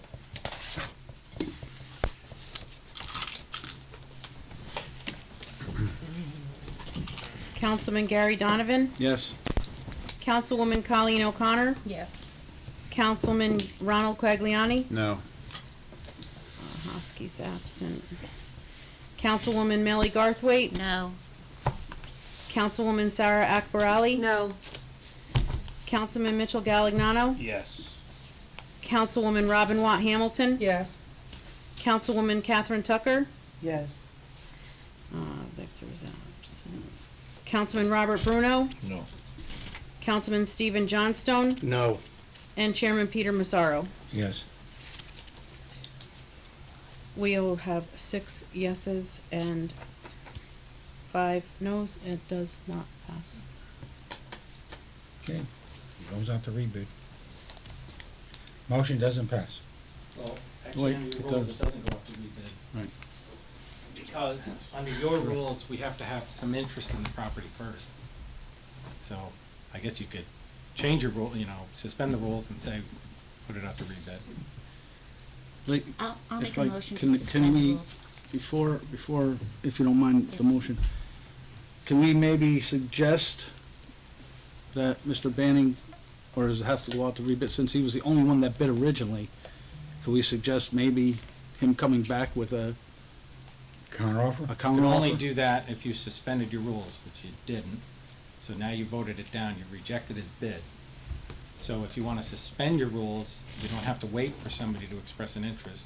You could ask that either we go back to him or we publish a new legal notice for the sale. You control the sale of property. You don't, you Right. can suspend the rules and not go by these rules if you don't want to, but you do have to abide by the state rules. So initial bid was 25,000. Now the bid went to 10,000. Right. Rebid it. Now, I understand, and I have no stake in this game. It just, we only have one bidder. We put it out to bid, we may not get, he may just say, screw it, and now we're sitting on nothing, and we get nothing for it. So we'll take his initial bid of 25 grand then. I'm okay with that, but we have to put it back out to bid, unless we waive it Unless and you say suspend the for him to rules. come back. But we already voted it down. You did vote it down. So if we suspend the rules, Well, even to put it out to bid, you gotta suspend the rules, because that's not the exact way you've outlined the process. But it's fine. Or you could say, we wanna suspend the rules, why don't you reach out to Mr. Bannon and see if he's interested at 25,000? I mean, you could suspend the rules to do, I don't wanna say almost anything you want, because you still have to abide by state law. But you do have some options to have a process by which, you can approach Mr. Bannon in a reasonable way to so I see if you guess can. I'm confused. If we suspend the rules now, even though we voted it down, we could still ask him to rebid it? Yeah, you voted it down, that's over. Now you have a new sale of property process, but your process is you gotta wait for interest. But if you want to suspend the rules and say, we don't want to wait for interest, go back to Mr. Bannon and see if he'll pay 25,000, that's fine. What if we just let Mr., sorry, may I speak? May I speak? Right. If now we voted it down, Mhm. and you have to wait for interest. If he revisits us with a different bid, is that him expressing That would be interest? interest, yeah. Mhm. You could wait for that if you want. Do we have to repost everything again? No, once he expresses an interest, then yes, you go through the whole process again. Because if you change the rules, So can we, when we do these in the future, can we establish a floor? Yeah, you can always establish a floor. That's probably what we should have did. So at this time, Mr. Chairman, it's on the floor that we would, he's the only bidder, 2 bids. He's the one that bid it twice, so we would suspend the rules and have him come back to us with another bid, because we're not gonna accept $10,000. That's the motion on the floor. Hold on. So move to add to your agenda what you want to do, and then move that motion. Because it's not on your agenda right now. Yeah. Diane? Can we just do the next meeting? We gotta do it Yeah. now? I mean, gotta do it now, or it's can we just do it, ten- put it on the yeah, agenda for next everybody, meeting? like, my head can't Okay. wrap around that right That's now. fine. I'm Fine. feeling. So, we know where we are there.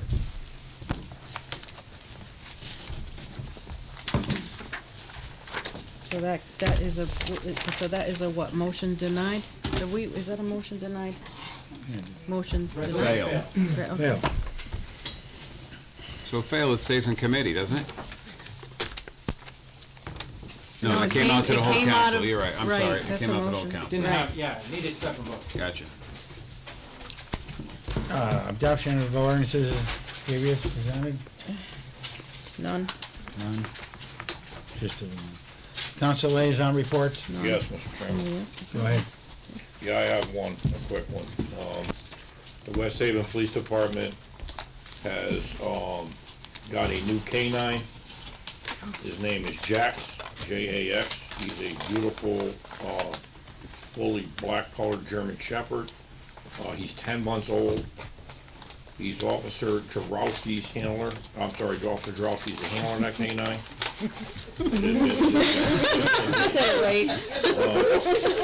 He is General Patrol and Weapon Detection canine. That's brand new to the department, and they're very excited to have him. Thank you. He's the handler. Any new business? No. I hear a motion. All in favor? Good. Goodbye. Good night.